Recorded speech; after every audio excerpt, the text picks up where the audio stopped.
Welcome to Yellow Brick Road. I am Jordan, and today we're going to watch a year-old Matt Walsh video. You can see here it's from September 2024.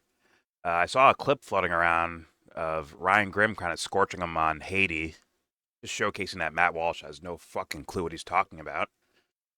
And I got curious, so let me play the. I'm probably going to play the entire interview here to see where Matt Walsh stands on some foreign policy stuff. And also, you can see Laura Loomer there. Uh, and she's going to be featured in this video quite a bit as well because maybe she turned a new leaf. Maybe. We'll find out. But first, don't forget to share support. Hopefully, donate to all the links in the description box. Also, check out the Discord link if you want to join that. I am in that Discord right now. So if you want to join, please go ahead. All opinions are welcome. Matt Walsh lovers, Matt Walsh haters, Laura Loomer lovers or haters, whatever. All opinions welcome. Just nothing pornographic or grotesque. Is all I asked for. And obviously, all the fucking, you can see all the tabs open here, probably. Yeah, you can see all the tabs open. All of these will be linked in the description box, except for this one, because it's just Candace showing that her texts with Charlie are not fake. All links, description box. All right. Let's start off with this because it's kind of fucking funny. It's pretty funny. Now, everyone probably heard about Trump getting booed at the Lions Commanders game. But maybe you didn't realize this. He says, I state your name, meaning like he's supposed to say, I, Donald Trump. Right? He's supposed to do that, but instead, I think he gets actually rattled here, and he ends up saying the phrasing. But let's hear it. Here we go. I am saying your name. You solemnly swear. I'm just saying, that's fucking funny, dude. I, state your name. As president name, I'll play it one more time in case I laughed over it. There you go. It's just for shits and giggles. You gotta make fun of yourself, you know? Right, Trump? You gotta be able to make fun of yourself. Here we go. I am saying your name. He's like, oh, fuck. Sit down. You sit down. He's just yelling at the whole crowd. That's so funny. Not the Shane Gillis. Sit down. You're gay. You're gay. Sit down. You're a loser. But anyways, let's move on to some real stories here. Now, when I said Laura Loomer might be turning a new leaf, maybe not in the way you're thinking, but it kind of proves a point that I've been trying to make the entire time, which is if you're making this argument about our complaints with Israel strictly about money, guess what? They don't need your fucking money. They've been built up long enough, year after year after year. They have businesses in every fucking country. They have a sense of hegemony over the Middle East, you know, along with the U.S. and other countries, but they have a slice of the pie. They do. They can manufacture weapons. They can buy weapons. They can sell weapons. They have nukes. So when you have someone like Laura Loomer coming out and saying, yeah, let's end all aid to Israel, not in a mean way, but in a, hey, it's just so the U.S. can't complain about what you're doing, you just do it on your own because the U.S. won't stop you. Just be honest. And that's kind of Laura Loomer's point here, is that, have complete, complete control over what you do. You don't have to worry about the U.S. at all. And it's like, hey, people that are screaming about Israel every fucking day, here you go. There's someone uber pro-Israel saying we should just defund them. AIPAC, no need for you. Go away, AIPAC. No need for AIPAC anymore. And it's like, hey guys, are you guys satisfied now? Let's say they stop funding Israel. No more AIPAC. They go away. Do things get better for you?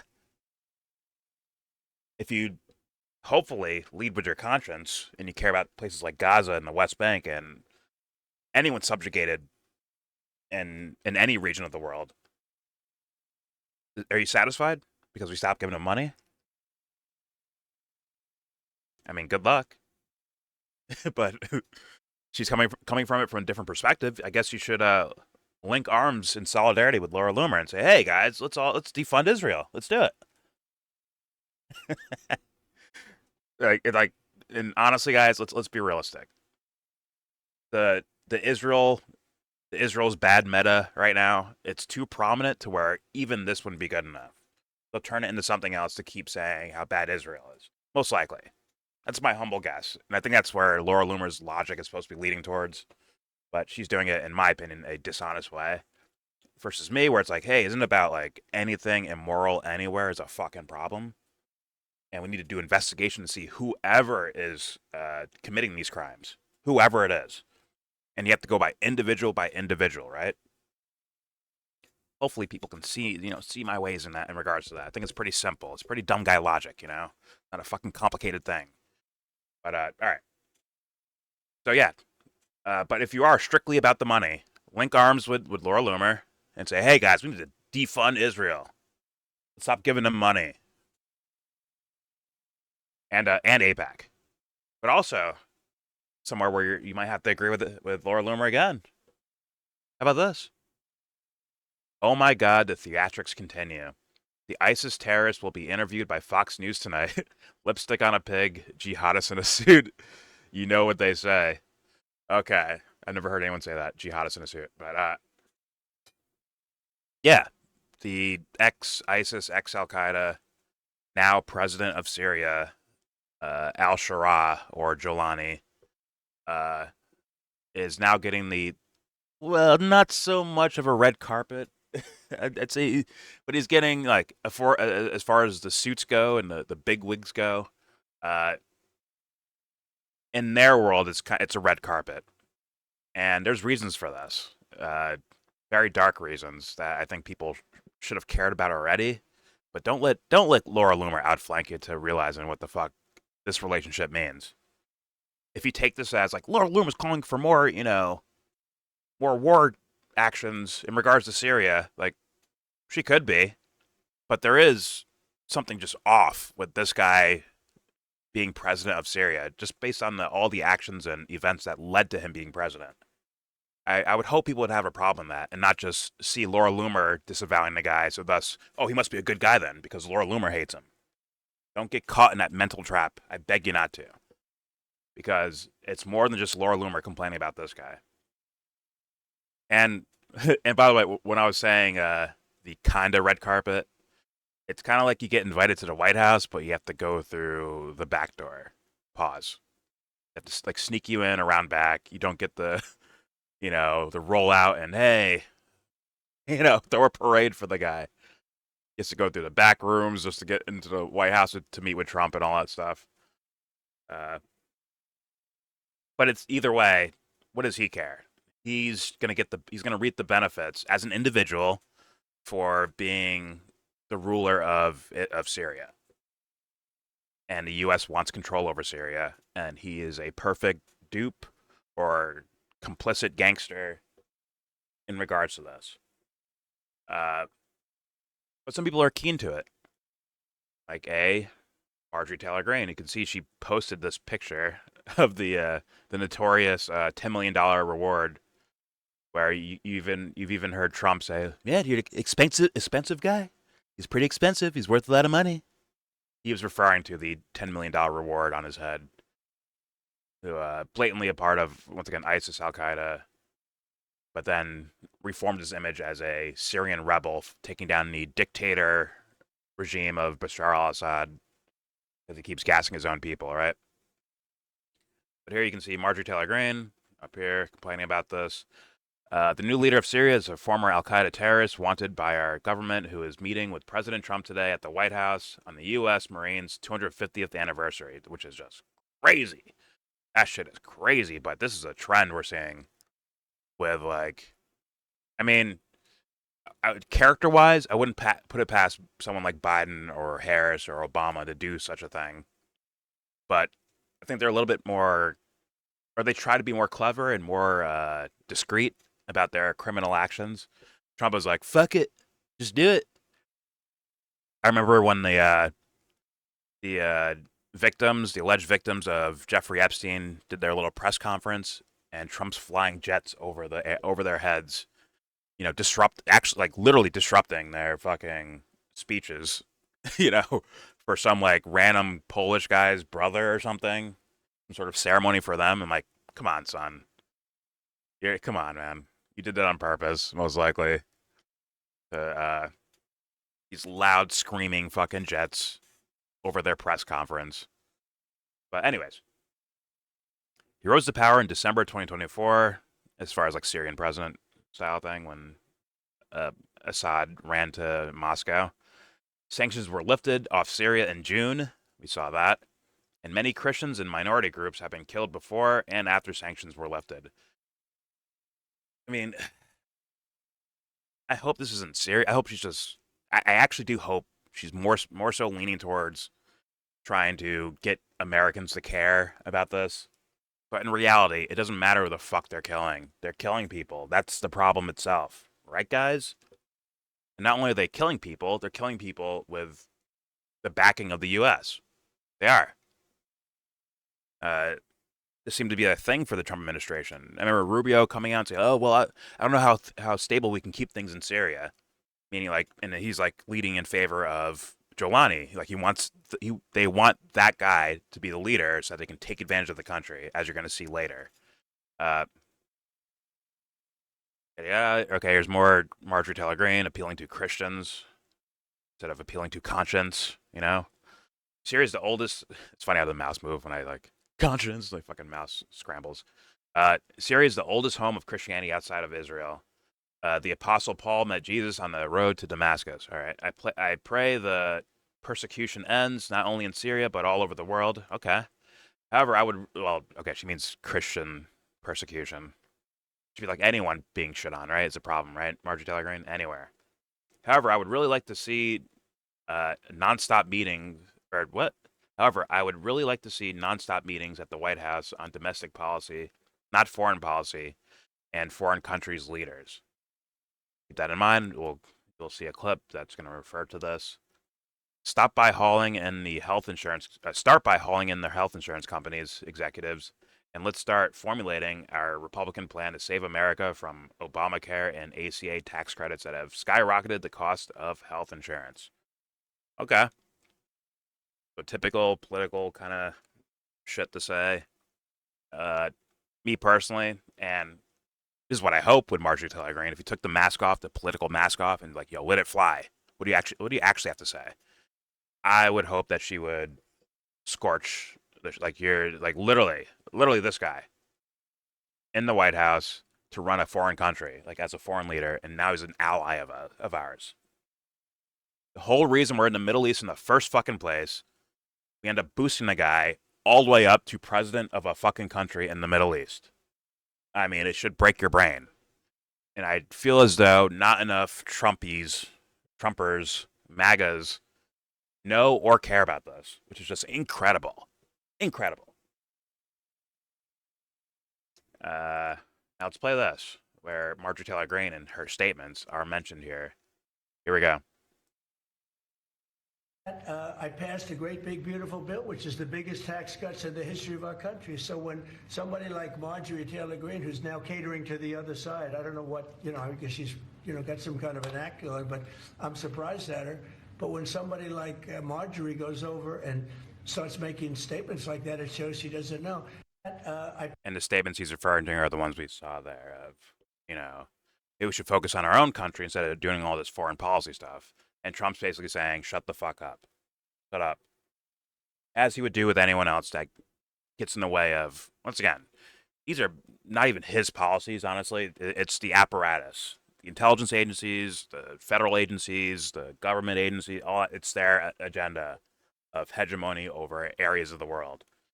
And as the spokesperson for that entity, his words will be, shut the fuck up, Marjorie. You're getting in the way. People like you, and when you speak against me, I have to speak up and shout you down. But Marjorie, shut the fuck up. What he's doing. And there's also someone else saying, shut the fuck up. Laura Loomer. Now, wait a minute. Wait a frickin' minute. You both agree on this, right? Here's you. Like, oh my God, terrorist ISIS guy running Syria. Oh my God. Marjorie Taylor Greene. Oh my God, ISIS terrorist guy, Al Qaeda guy leading fucking Syria. Oh shit. Trump goes after Marjorie. Laura Loomer says, I love how President Trump put Marjorie Taylor Greene in her place. He's so gracious and gave her so many chances. He truly waited so long and held his tongue for a while. But enough is enough. He sure let her have it today.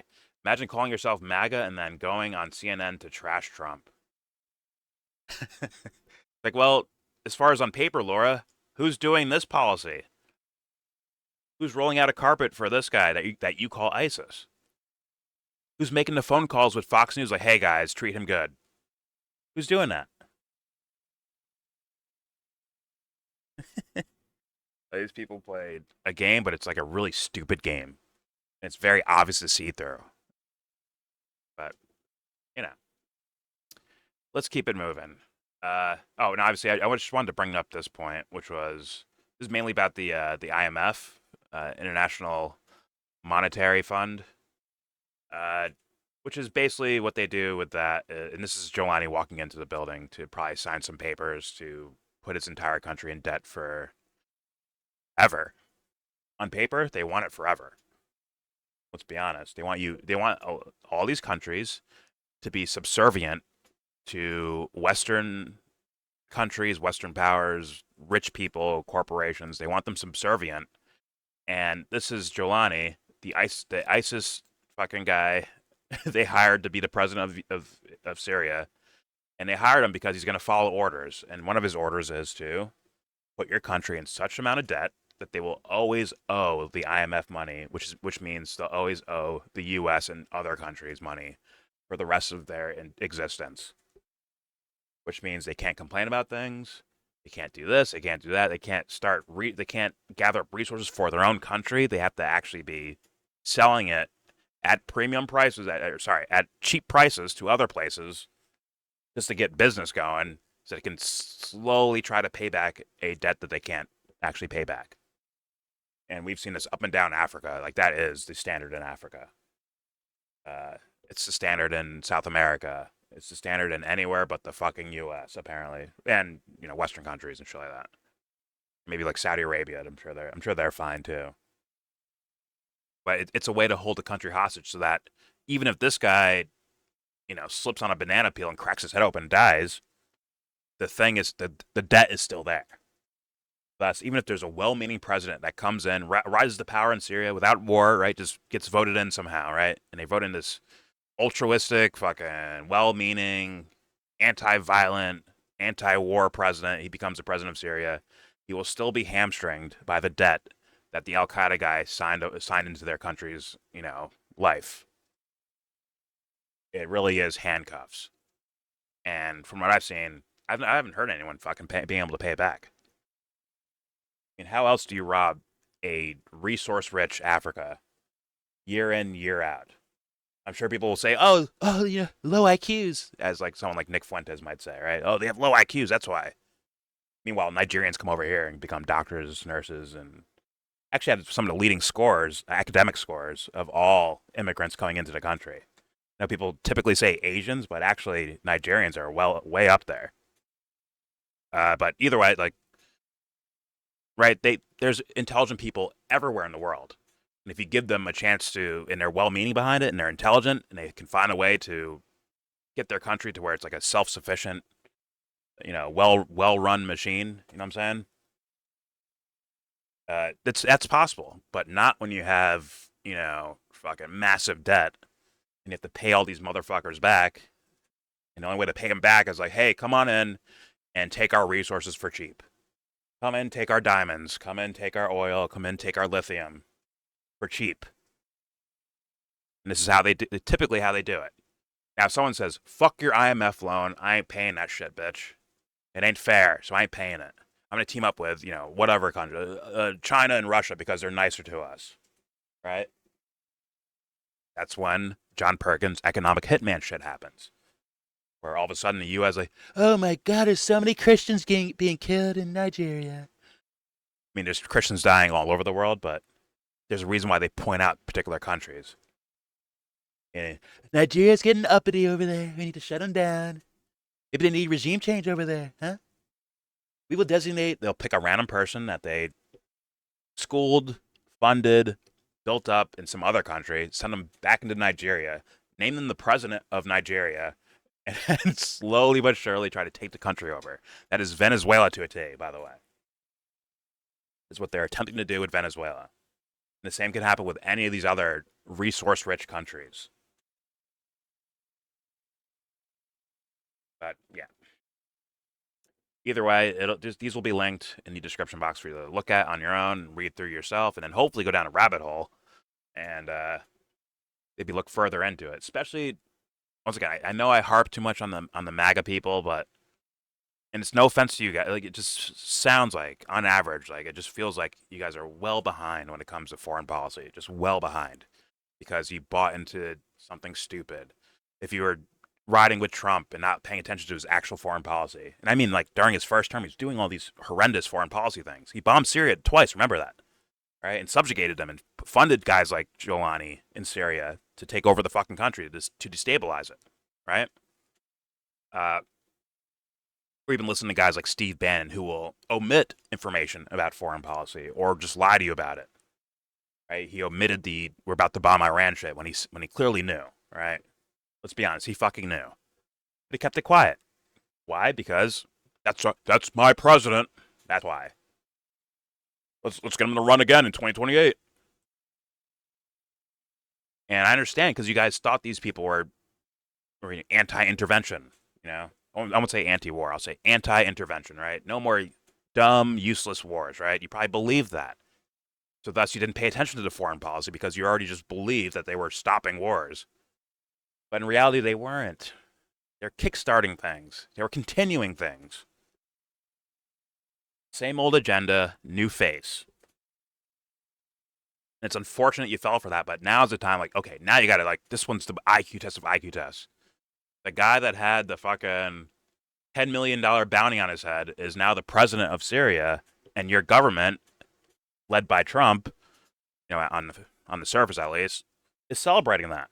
They're celebrating that this guy's president. And they're making deals with each other. They're going to put U.S. Army bases there.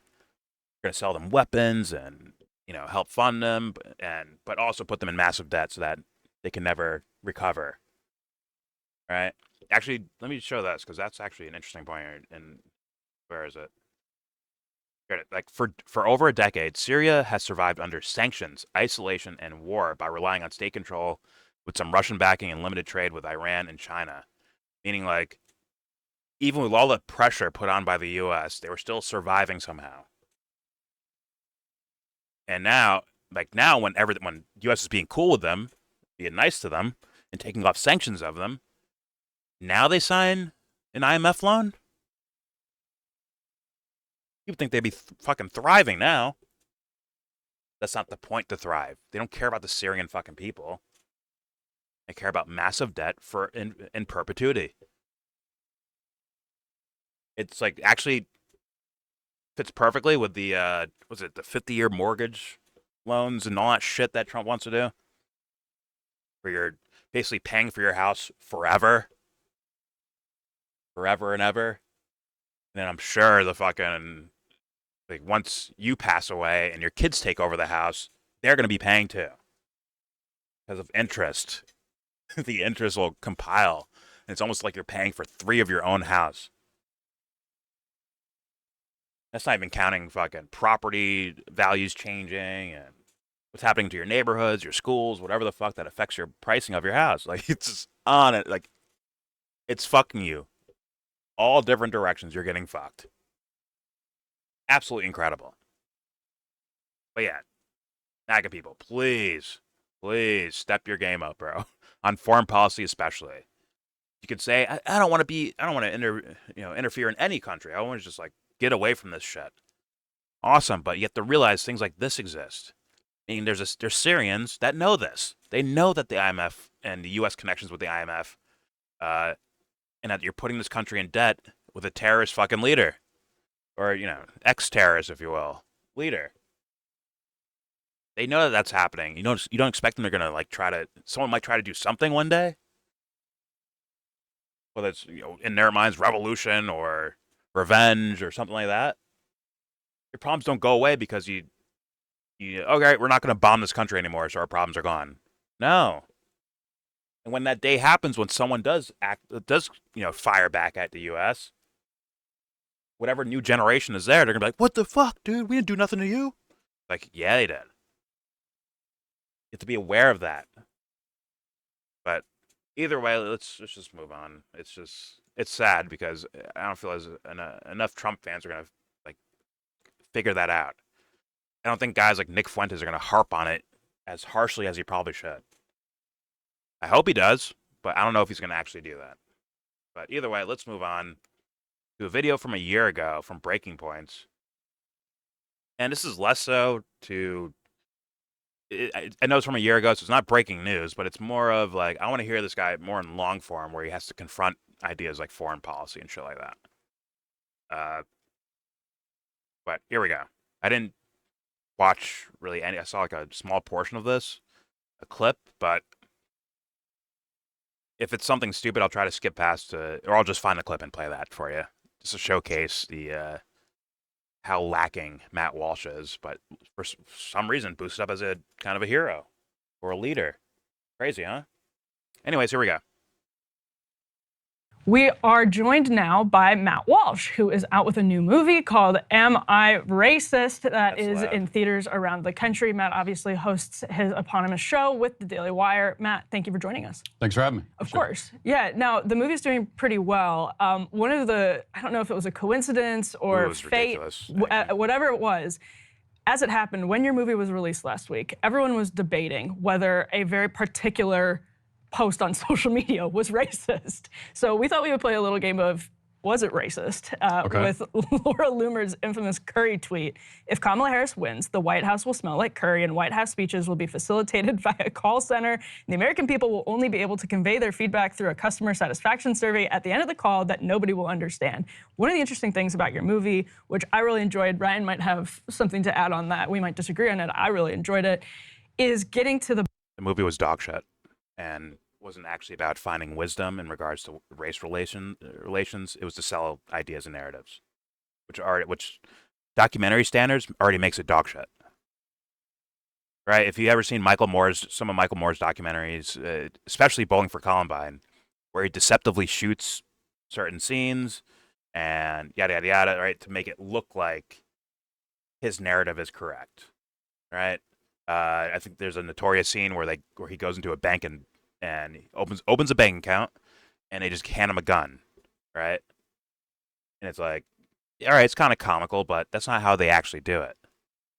Like, the bank doesn't just hand you a gun over. They have to do all this shit you normally do to get a gun. Background checks, all that shit. So he shot it deceptively. Sell a narrative. Now, if you're just watching it for entertainment, good God, that's so sad. But, all right, fine. You're just there to giggle at it.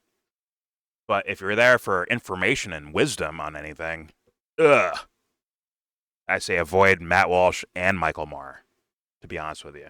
But all right, here we go. Bottom of kind of the industrial complex that's been built up around race relations that often will advance this silly, incoherent, elite definition that used to be prolific in academia and then leaked out into the rest of the world. So by the sort of definition of racism that you're challenging in this film, is that Laura Loomer tweet racist? And then by the kind of definition that you're trying to promote of racism, which maybe you have a way to explain it, I would define, I don't want to put words in your mouth, as just sort of like genuine discrimination based on this belief that people of a different race are somehow inferior. Yeah. Is this post-racist? I mean, by the definition advanced by the DEI industry, it certainly would count as racist. Right. DEI industry. I wouldn't call it racist. I think it's just kind of a dumb joke. Mm-hmm. Not very helpful joke. And also, by the way, I like Indian food. So I think when things smell like curry, I'm a huge fan of curry personally.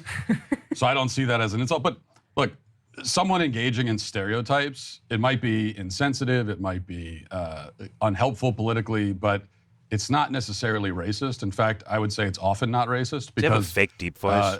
To me, what racism means is that you hate people of another race and or you think they're inferior to you in some way, inherently because of their immutable characteristics. So that's racism. And as long as you don't feel that way about another race of people, then you're not racist. You might have stereotypical views about another group of people. Everybody does, but it's not automatically racist if you don't also harbor that ill will towards them. And as far as whether or not, so the real answer is that with the Laura Loomer tweet, I wouldn't say that it's racist. The only person who can answer whether it's racist is her. We'd have to ask her, well, do you hate people of Indian descent? Do you think that they're inferior to you in some way? Idiot. If the answer is yes, then yeah, that's racist. But she'd probably say no. And if she said no, then I'll have to take her word for it. She's the only one who can speak to her own, what's going on in her own mind and her own heart. Now, I'll say this. Granted, I'm not here for the racism stuff. I was hoping they go more towards where I think they might go, which is foreign policy attached to immigration, obviously like Haiti. But I don't know. I feel like they gave him a softball there, considering all the tweets you could find from Laura Loomer about Gaza, right? This is from last year, right? 2024. And her statements about Gaza or Palestinians in general. You'd kind of put Matt Walsh in a tough spot because some of those things are fucking rancid. They are fucking rancid. Or you can say like Randy Fine. Some of these things are fucking rancid. And there's no way to like ew. Like, maybe you can call it not racist, but you have to call it gross. Like, oh, that's disgusting. You can't say that about people. That's terrible. Like, go fuck yourself. Make him walk the political tightrope. Not real politics, but the team-playing version of politics. Like, walk that tightrope of, damn, do I insult Laura Loomer or Randy Fine when they're on my team and my bosses all agree with them? I'm just saying. But here we go. Although she's a Trump supporter, she wants Kamala to lose. Presumably, she's making the point in a negative way, Well, right? it's also, like, this is a bad thing. That's like kind call of, center and like she's saying these are all bad things. Well, this right? is an interesting point about stereotyping. So that would, by your definition, make it. Because stereotyping is often leveraged to say that there's something negative that is generally attributed to someone of a different race. Right. It's correct. It's negative. She means it in a negative way. It's Laura saying she's not black, she's Indian or something, right? Like she's not a real black person or some shit like that. Is what I'm assuming she's going for. Like, look, I broke the story. Kamala is actually Indian. See? So, she needs to stop all her, going on, the Breakfast Club to talk about black issues when she's clearly an Indian, or not of, what's the thing they call her? She's black, but she's not American black. She's something else, right? I forgot the name of that thing. Jamaican. No, there's like a name for it that people were saying. But whatever, who cares? Let's keep it going. Here we go. Because we can assume that she thinks things smelling like curry is a bad thing. I guess not a fan of Indian food. But you can believe or engage in or repeat negative stereotypes and not be racist. You might just happen to think. So, for example, I'll give another example. Somebody might say, Asians are bad drivers. I don't know if that's actually true statistically. I'm not sure. But if you happen to believe that it's true, does that mean that you hate Asians? No, it just means that you think that Asians, by and large, are bad drivers. It doesn't mean you hate them. It doesn't mean that you're racist against them. Although it could. It's implying that their bad driving is genetically based, which would imply a lot about every other race as far as behaviors to say, right? You'd attribute behaviors to races, and at that point, which means it'll go down a Jared Taylor, Nick Fuentes rabbit hole. And some people might agree with that, right? But it is what it is. It's a step away because it's obvious implying the way their eyes are. Well, that's why they're bad, right? Well, my thing is, I don't even. Honest to God, I don't use the word racist. I'll use it in a like, hey, on the surface, people would call this racist, right? But I personally don't. I think if you're judging someone by their skin color or shit like that, I'm like, you're so far beyond stupid that you have like this is a matter of ignorance, not a matter of you hate someone. You don't even know what other human beings are then at that point. So I'm like, you're so far gone ignorant that you can't apply the word racist because what are they hating on? It's like, what would they actually be hating on? Something that's not there? Something that's only in their imagination? Right? So it's like, it just be, honest to God, it'd be more so like self-hate. Whatever character in your imagination that you created about someone else, you're hating on that thing. You're not actually hating on the actual person. You know what I'm saying? You adopt the Darwin idea of evolution? Do I accept the Darwin version of evolution? No. I don't know his exact idea of evolution. I've heard simple ideas about it, but I don't know it exactly. Do you have a belief in evolution? A belief in evolution? Yeah, as far as like things changing over periods of time because of Yeah, so when you recognize there's differences in race and there's maybe possible reasons for it. okay, but I personally, because of my idea of selfhood and spirituality and stuff like that, I don't hold those ideas at all. They don't make sense to me. I think anyone's capable of behaving in whatever way until they decide who they not are. behavior. No, not behavior alone. Like, I'm just, because, like, why do white people have white skin? Why do black people have black skin? Why do Asians have Oh, okay. So slanted you're eyes? saying like heights and aesthetics and shit like that. I would say for Well, fun. I mean, It's fun. It's behavior is better that also way. something that behavior is also something you could assume from that, but that's very scientific examination that I haven't really delved into. But there are people that try to make those assumptions or Yeah. try and look at scientifically, which it continues the separation, it continues the stereotypes, it continues what people call racism. Yeah. But to ignore the fact that white people have like an advantage in colder weather, and black people have an advantage in warmer weather because of the melanin in their skin. I don't know how to argue those kind of arguments. Well, you have to, once again, advantage is a rough word to use. You could say on the surface as far as typical behavior, but once again, if someone's not moving like an individual and they're just doing things based on conditioning, we can't actually figure these things out. Right? If you're, only hanging out in, hot climates all the time, that's all you've ever known. We don't know how you do in cold weather, especially when you're doing it consciously, like, living an examined life, if you will. That's my idea of things, right? I think people can adapt to so many different things, so much things people can adapt to. I truly believe I'm like not there's guys like really. Wim Hof, right, who can swim in water, like freezing water that people aren't supposed to be able to do, but he's found a way to adapt to it. A lot of people bring up athletics, right? I see white guys that can jump out of the fucking gym. Why? Because they fucking trained at it, just like the other kids trained at it. There's black kids who can't jump at all, right? It's all these like we don't take into account willpower and the adaptability of human beings and how and that's probably with any fucking creature running around Earth. They adapt to the environment they're in, right? Maybe it takes some people longer because they're so locked into having hot weather that maybe takes them longer to adapt to cold, on average, but they can get there, and vice Well, versa. also, evolution implies the basic idea is passed down to your offspring.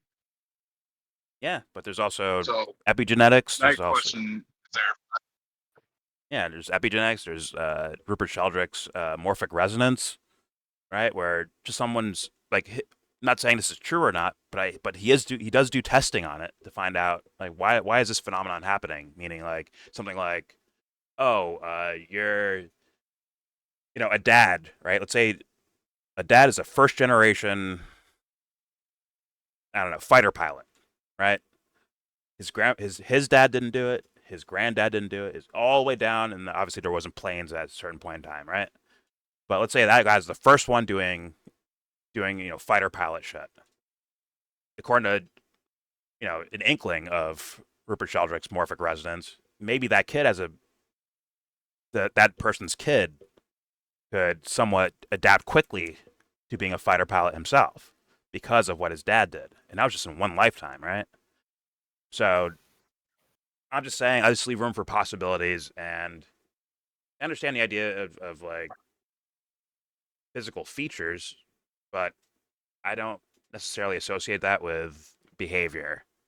I don't, which is where things get a little bit murky, right? That's the Jared Taylor, Nick Fuentes thing, which is way different than what these guys are talking about. By the way, I don't believe in evolution, but I do consider it. What are the chances you said the morphic resonance and then I popped in? Bam! Little synchronicity, man. Look at that. But granted, we kind of went on me and Dubs kind of went on like a little tangent there, kind of a side note. But it kind of pertains to what he's talking about, kind of. But either way, let's see where they go now. I mean, Matt Walsh is a fucking dolt, so I almost think that me and Dubster in this small conversation have thought deeper about this topic than Matt Walsh ever has in his life.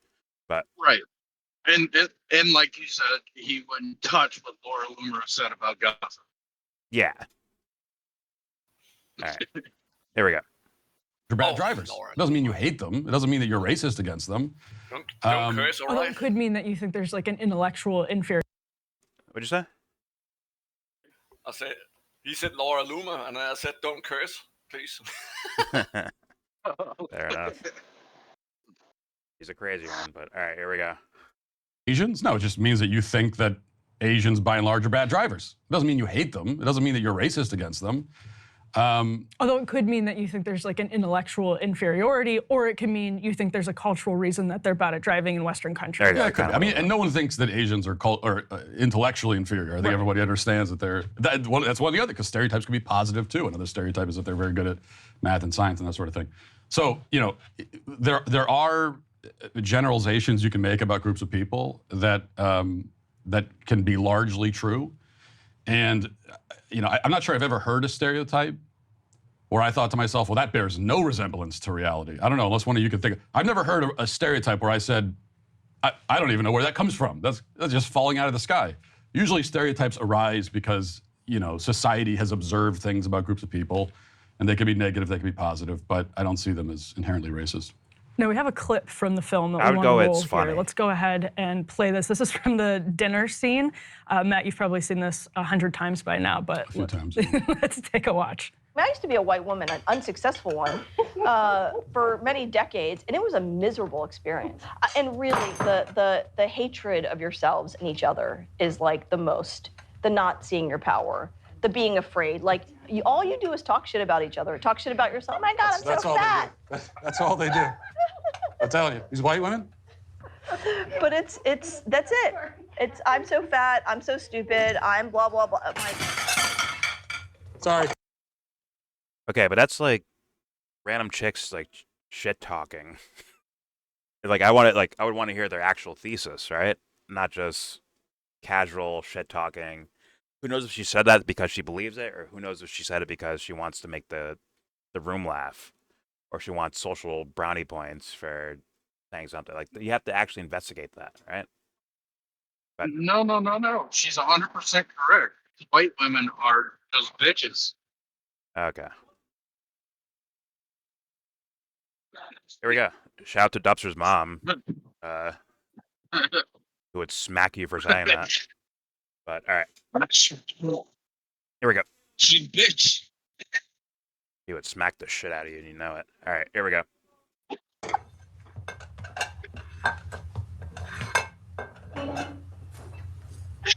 Your kids are watching you, and they're watching you talking shit about each other, raging against the machine or being silent or whatever the hell it is that you're doing or not doing, and they know that you're not doing shit for them. That's so important. That is so important what you just said.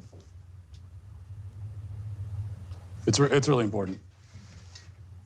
That's all. We may have to add you to our team. Oh, I would love to take a seat and join you. No, you're not allowed to. How'd you get the cameras in there, by the way? Like, set that up for us? Yeah, they're not hidden cameras. Obviously, they're like cinematic level. Yeah, absolutely. Everyone knew. He's going at the thing that I was thinking as I was watching. I'm like, they don't realize there's cameras here? Like, okay. There we go.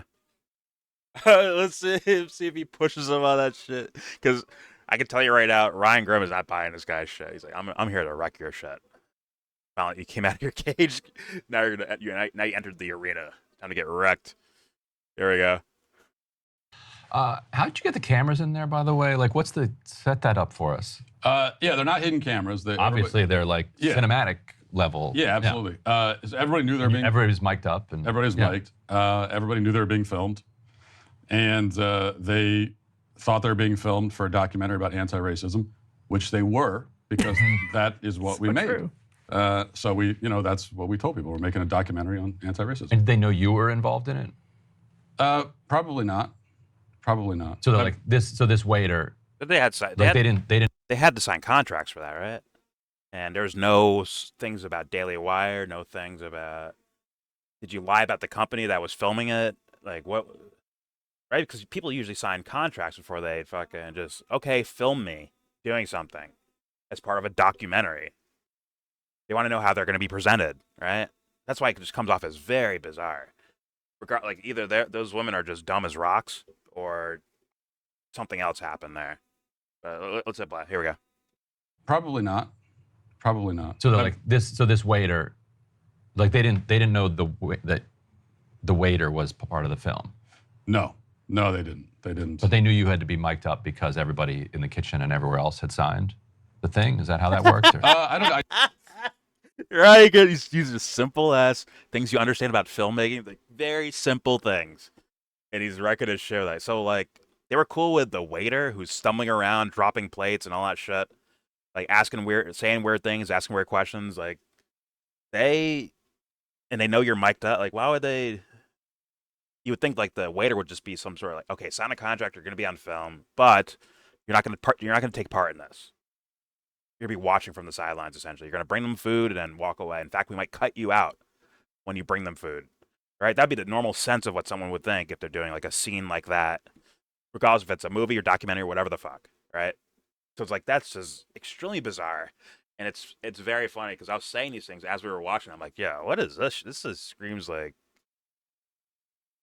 inauthentic. So it wasn't Matt Walsh. It wasn't Matt Walsh getting everybody sign anything. He played off like he was just a waiter there that was also signed off on it. Yeah, but why would you mic up the waiter? It's about these women. Well, listen. It's about these women at a dinner table having a conversation about race. Why does the waiter need to be mic'd up for? He's just there to bring them food and water, and that's it. So they should have already been like, "Why are you mic'd up for? Are you a part of this opinion? If you're part of this piece, like your opinion is part of it, sit down and talk with us then." Or we already agreed to have them sit down and talk with us. Did they sign a contract? Oh, there's going to be like a comedy, a movie comedy, and the waiter's going to do goofy things like Borat does. This screams weird, right? Well, I think he's going to say I had to get the whole restaurant to sign off. You could say that, but why would you mic up? Like, are you going to put a mic on the chef? Hey, chef, put a microphone on while you're cooking. No, right? They're just doing the service for the actual thing we're here for, which is the ladies talk about race. And these are also media prominent, somewhat prominent ladies, right? I assume it's a big organization, right? So they know, like, they have to be aware, like, yo, why is he mic'd up too? What's going on here? Right? It just screams weird. Maybe he put his mic on in the back so they didn't even notice it. Like, he might not have hit it, but he might have done it out of sight. And I guess so. Maybe they saw it, but they might not have thought anything of it. Yeah, but I don't know. Once again, okay, if you want to do it for a comedy film or a comedy documentary like Jackass or Borat style thing, okay, fine. But if you're saying like, oh, I'm trying to figure out things about race, you wouldn't do it this way, to where you're actually interfering on the piece. It's like you're filming nature. You're filming here's the life of a bear. and you walk in front of him and pull a shotgun out and start shooting in the air at him and shit like that. This is embarrassed behavior, see? Like, no, you pulled a gun, you interfered into the film itself. If you're doing it just for comedy, right, for entertainment's sake, not for actual serious discussion, then, right, you can't interfere like to that level. Like they're literally in the middle of talking, he drops dishes, right? Probably on purpose, right? I don't know. It's just I guess it's a better way is if he wanted to like weigh in on what they were saying, he could like make a cut and say, "Here's how I think this is right or wrong," and then go back to it. That would probably be a better way than interfering with it. Well, just not be there. Get an actual waiter serving actual food to these ladies, and just have them mic'd up and just film them. Like James O'Keefe is just better at this, apparently. Anyways, here we go. Up because everybody in the kitchen and everywhere else had signed the thing. Is that how that worked? Or? I don't think they knew that I had a mic on. And we try. I wanted to sit at the table at the race dinner and be a part of the conversation, but we were told that they only accept women to be at the table, which I thought was interesting because then our next question is, well, what is a woman? Which kind of harkens back to our first film. And you later do sit down in that scene. Yeah, well, I kind of invited him. I earned my seat at the table. I invited myself to be a part of the dinner, and I felt as a man does. It's painful. Yeah. Did a little mansplaining to the women, and they seemed to really enjoy it. It's weird to me because they famously, I guess it's not so famous, but they back in, I mean, this was years ago. I think this was pre-COVID. There was a podcast called Femsplainers that Danielle from Crittenden From and Christina Hoff Sommers hosted, where they had a similar experience with Syra Rao over the race to dinner stuff. And you'd think they would be way more careful, but it seems as though maybe they let their guard down. I don't know. Yeah, that is. Of course, I get this question all the time. It's like, how did they not scratching his fake beard recognize me, or how did they not ask more questions? And I guess I don't know the answer to that question, but I do think that the answer I generally give that I think is correct is that a lot of these people live in kind of a bubble. So number one, they're not as aware of, people outside that bubble as we assume they are. So me as someone in conservative media. It's a little foreshadowing of things that Matt Walsh is quite unaware of, but here we go. I think is correct is that a lot of these people live in kind of a bubble. So number one, they're not as aware of, people outside that bubble as we assume they are. So me as someone in conservative media, I'm actually outside of their bubble, which is weird to me because I know everybody in liberal media. Because I want to know what they're saying. So I kind of assumed that they do the same. You're familiar with Ryan Grimm, noted liberal journalist Ryan Grimm. So he's right about 12% of the time, which I appreciate. I'll take that. So, but they're kind of in this, this here interesting bubble that they don't not only didn't know who I was, but also I think it was kind of inconceivable to them that they would ever find themselves in a room with someone who doesn't agree with them. I think that just never occurred to them because this never happened before. Robin DiAngelo appears later in the film, and I think me sitting in the room with her was probably the first time in like 20 years that she's actually sat across the room from someone who doesn't already agree with everything that she thinks. I mean, we need to add in the idea like they got paid. Now they can believe they're being paid to do what they normally do anyways, like their spokesperson shit and all that stuff. But I assume like if you used a dummy company and said, "Hey, can you be in our documentary?" You're gonna offer money, right? Because if they don't know who the fuck you are, they're not gonna do it. Right? You're going to offer them money. And maybe that's what put their guard down, was they were getting paid. They're like, oh, fuck it. Okay, they made us look bad, but guess what? They fucking paid. We got paid. We're good. And no one will believe Matt Walsh anyways. Right? We'll just come up with a statement to discredit Matt Walsh and move on. But hey, he paid us. I leave that room for possibility. It sounds very likely, but all right, here we go. I would ask that question, like, did you pay these guys at all? Or was it free? Did they do this for free? But, all right, here we go. Part of the 12% that I've been right about over the years, I think, has been that I do think this entire DEI industry is, a grift, and it's just milking corporations, and also that you've written about that. Yeah, and that it is actively harmful in the sense that when like corporations, I actually do believe that corporations oftentimes internally do have racist structures set up within them, and also they all operate sometimes in racist ways.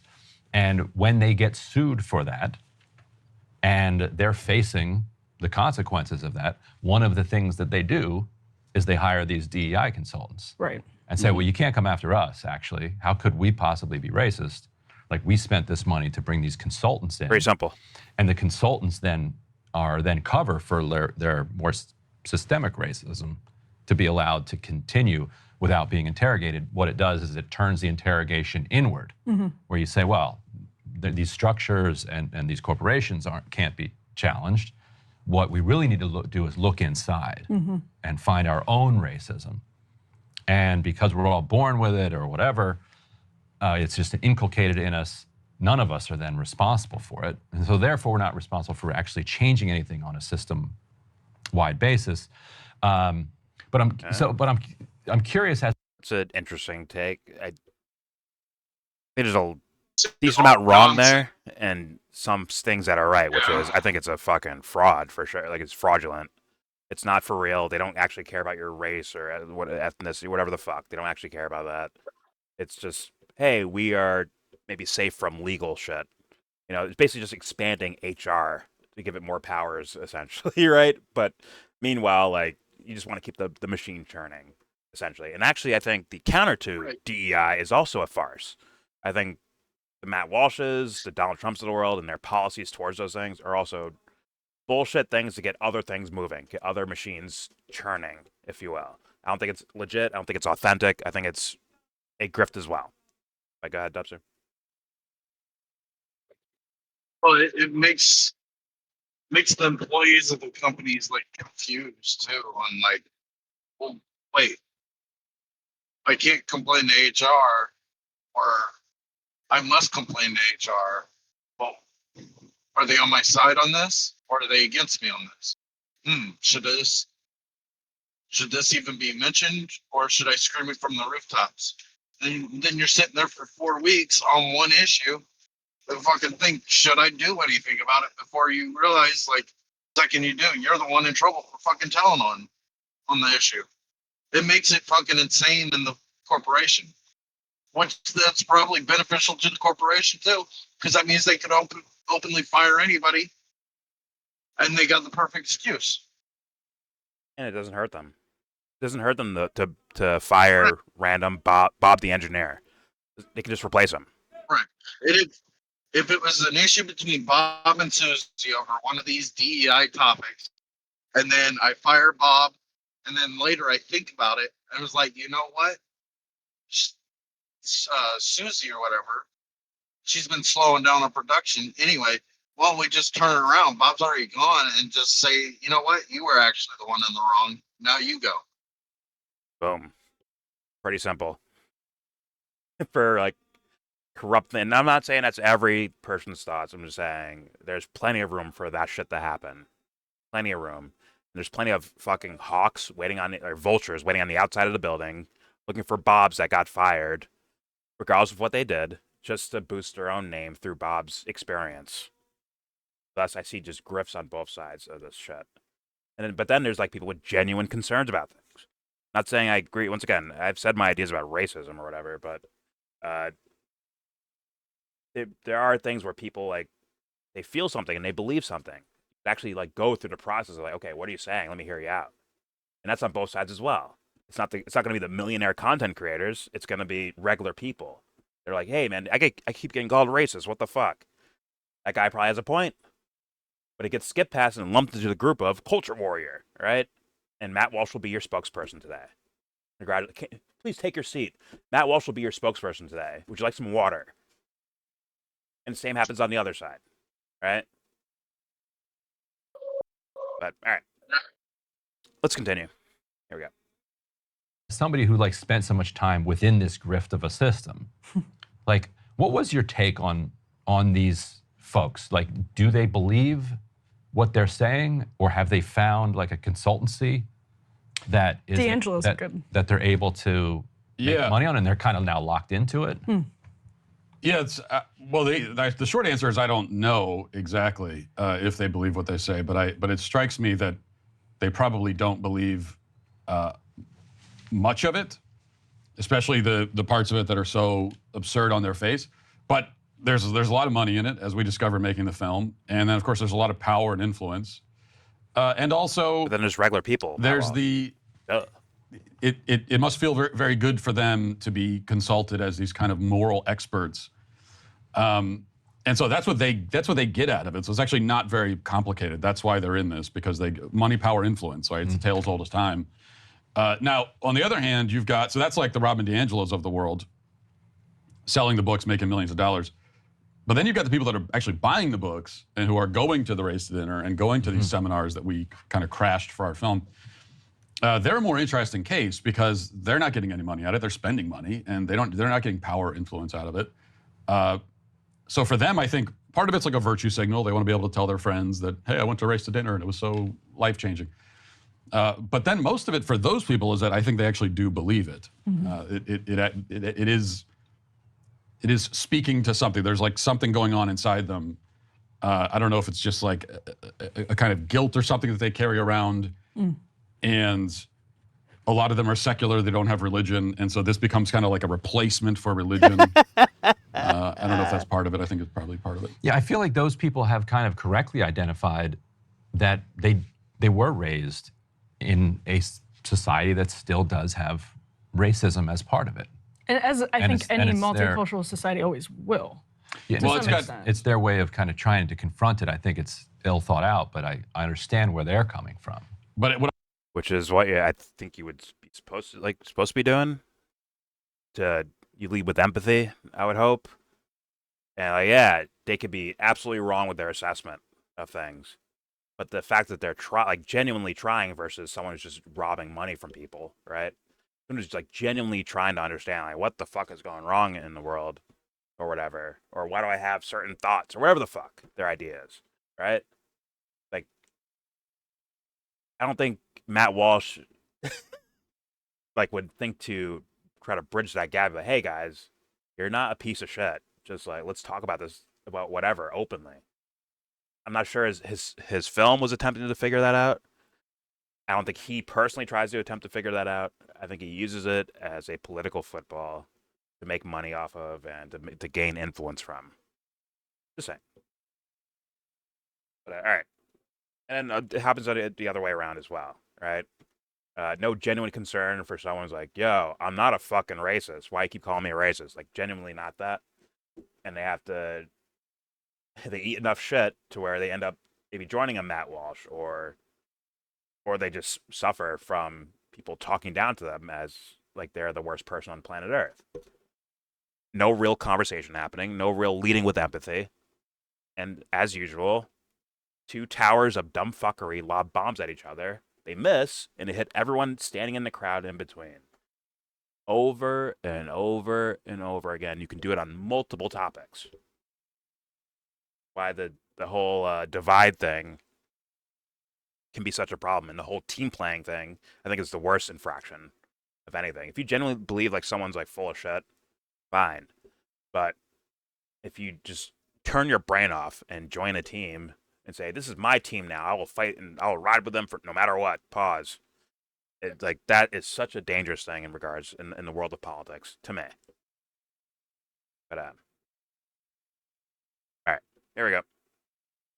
I would say yes, there's still racism in society. There always will be. As long as there are different races and cultures living together, you can have racism. I think we have a lot less of it than pretty much anywhere else on Earth. But whatever racism you find in society now is individual. It's not systemic. It's not in the system. These systems are not set up to disadvantage, quote unquote, people of color. In fact, the only real systemic racism you find anymore is the kind that's targeted at white people and also Asians. That's what affirmative action is. Like that, the only time you ever find a policy that specifically says, here's an advantage that you can't have if you're a race. The only time it ever says that is if it's singling out white there's words or Asian people. It doesn't go the other way anymore. Yeah, but I think there is people within this quote-unquote system that behave a certain way. And I don't think it's even targeting race so much, although I'm sure in some cases people have a pathological delusion where they target specific races or whatever. But I'm saying like this idea of like systemic and the way the government works and all that stuff. When I look at, the CIA bringing drugs into America, into inner cities, I don't look at that as them targeting black people. I look at it as them targeting poor people who will be desperate and will risk their fucking freedom as far as like going to jail, risk their lives as far as the guns and the drugs and all that. They'll risk all that because they're already at the bottom of the fucking totem pole. They're already living in shit, so why not? I'll do whatever to get out of it, right? To make some money, along with all the other cultural and political conditioning and influences and all that stuff. But I don't think that was a racist policy. I think it was we target the most vulnerable people we can for this particular thing. Just like when it comes to war in a foreign country, let's say the Iraq War, they're not targeting. Well, I mean, there is some targeting towards poorer people, but let's be real, they're targeting the all-American right-leaning person. They're targeting them, get them to fight in their stupid fucking wars. Like that's what they're like. It's whoever this applies to. We will use whatever influence we can to trick them into working for us. So Ricky Ross, as he's selling drugs in LA, doesn't realize that he's actually funding a war in South America somewhere. Some kid, middle America, that goes to serve in Iraq or Afghanistan doesn't realize he's serving fucking devil worshippers, aka the Bush administration, along with other countries that are all part of this little scheme and game. It's just like whoever it applies to, they will like that's what creepy motherfuckers do, or creepy behaving motherfuckers do. They will take advantage of it, regardless of, don't give a fuck what you look like. That's been my observations. It is what it is. What are you talking about? Iraq wasn't just. Yeah, sure. That's why your internet cut you off right there. Like this, dumb. Cut it off. Oh, I said just. A just war. Iraq wasn't just war. I did hear you. That's why your internet cut you off. Don't you recall that trolling? That Wesley Clark was a general or something. He said that there's 7 countries in 5 years. Yeah. That was a plan put together by Wolfowitz and his neocons and Netanyahu. Yeah. Along with other countries, It was a joint plan. But primarily deep state. I mean, it's hard to say deep state when you see the people that are famous names on screen that are going with it. It's hard to say deep at that point. It's like, it's just the state. Yeah, well, deep, yeah, you couldn't call it that. But when I say deep state, it's not like reptilians from space. They live somewhere. They have addresses and phone numbers. You want to know what else about Wesley Clark saying that? He wasn't fired. He didn't retire that day he said that. He went on to keep fighting wars. Yep. And he might even like quasi took back the 7 countries in 5 years statement, but whatever. Either way, he said it. Yeah. There's that there. And like I said, yes, other governments are definitely involved because they're all winning from it. Saudi Arabia is winning from it. Pakistan, Israel, all these allies of the U.S., not the countries, not the people in the countries, the apparatuses in those countries, those guys all were winners and fattened their pockets and increased their leverage for any action they want to take. I mean, the war on terror just throws the law in the fucking trash can, right? People seem to forget about the 28 pages that were withdrawn from the 9/11 report that mentioned Saudi Arabia. Those withheld the 28 pages. If you just look that up in a search engine, you get interesting stuff. I'm aware of that. I didn't. Yeah, I'm aware of the name 28 pages, but I don't know how much I've looked into it. Pretty sure that's a WikiLeaks thing, right? I believe. No, I think it was released. They were known before WikiLeaks even existed. So. Okay. Fair enough. Yeah, I saw them do kind of a story on it or a tweet about it or something. But it's possible they were leaked by WikiLeaks, but were known. Okay, fair enough. But yeah, the team playing thing. Yeah, you're fucked off rip, bro. But all right, let's continue with this. Here we go. So what about, and even people on the right now are saying Republicans have singled out Haitians, and this is an interesting segue because we were just talking about multiculturalism and how wherever you have different people from different backgrounds, races, ethnicities put together, there will always be some types of discrimination, and the goal of the culture should be to minimize that. Has there been legitimate racism directed by high-profile Republican lawmakers? This is the accusation on the table towards the Haitian community in the United States, and particularly in Springfield, Ohio, in the last couple of weeks. No, absolutely not. I haven't heard it. Everything I've heard has been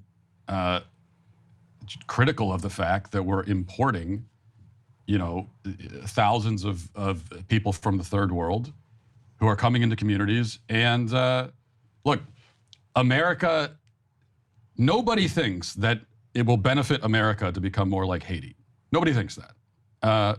Or I would challenge anyone, if they do think that, to explain that that's the case. Like, in what way could this country be improved by making it more like Haiti? When you look at Haiti, what part of Haiti are you saying to yourself, we need more of that? That's a spin on the question.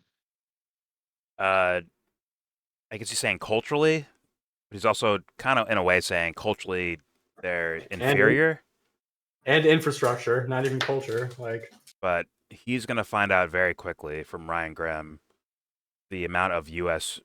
interference in the country of Haiti, along with hundreds of other countries, or at least 100 other countries. He could have successfully answered that question and keep his premise of we don't want Haitians, but he went a fucking crazy fucking spin on that fucking question. Yeah, but even if he just says, well, we don't, listen, America first, we don't want, these immigrants from different countries coming in here,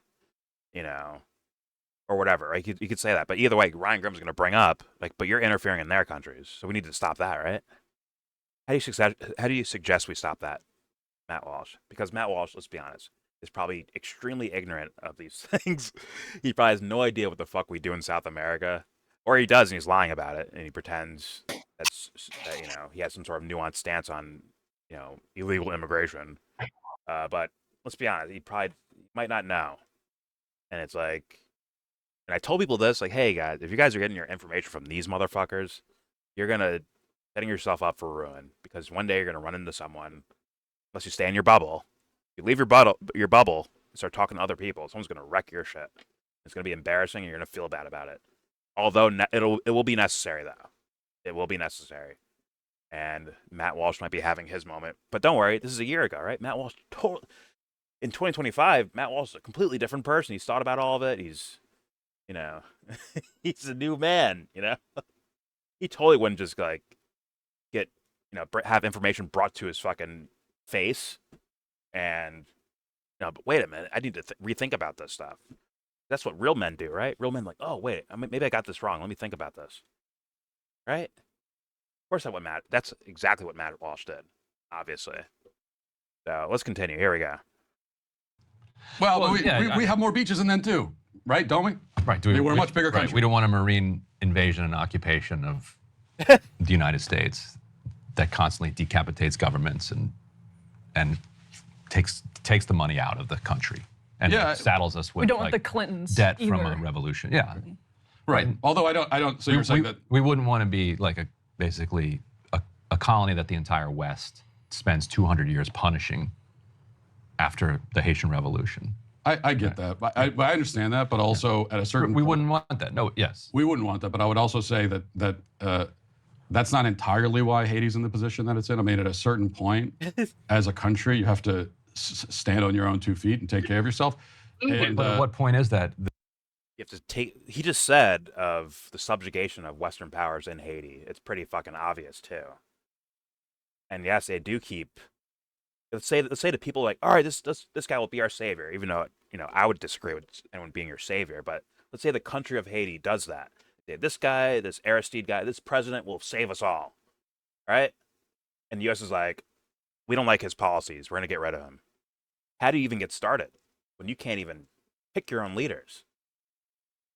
What do you mean pick yourself up by the bootstrap, Matt Walsh? If you can't, if they keep shooting you in the fucking foot every time you try to like tie your shoes. Come on, man. They did pick their own. They did pick their own leaders, and America keeps saying, "Well, no, they picked their own leaders, and their leaders keep on being tyrants." And then we, at some point, say, "You know what? We can fix that." And then we just fucking undermine everything of their country. Are you serious or trolling? No, that's the fucking history of fucking. That is not Haiti. No. Some people are being subjugated before they even get this really start as president of Haiti. They get rid of those guys. They economic hitman them as fast as they can. From deaths and plane crashes to straight up like coups, to where these guys have to flee the country. If you go back to the time when the French stopped having them as a colony, they replaced them. Do you think the French actually stopped? Do you actually believe that? Tyrant leader. Do you believe that? A tyrant leader. Do you believe the French stopped fucking with Haiti? Do you believe that? A tyrant leader. Oh, and then they had another tyrant leader right after that. Whether you believe. Defined by who? Like. Who defined them as tyrants? Observers. Who's the observers? The U.S.? People that are seeing.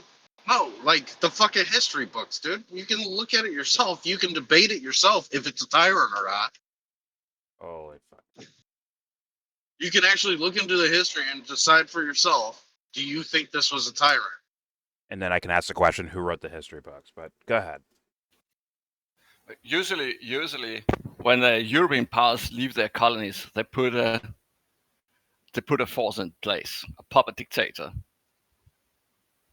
Dubster thinks India is safe from British powers, apparently. Well, this was the overthrowing power that got France out of there. Yeah. So, sure, that could have been faked by French saying, we're losing control and we need to have a puppet in there that will undermine everything. What's funny is before you got here, I went over IMF loans. I went over like IMF loans and all that shit before you got here, which is funny enough. But God. But the colonial powers never give up on their former colonies, and often U.S.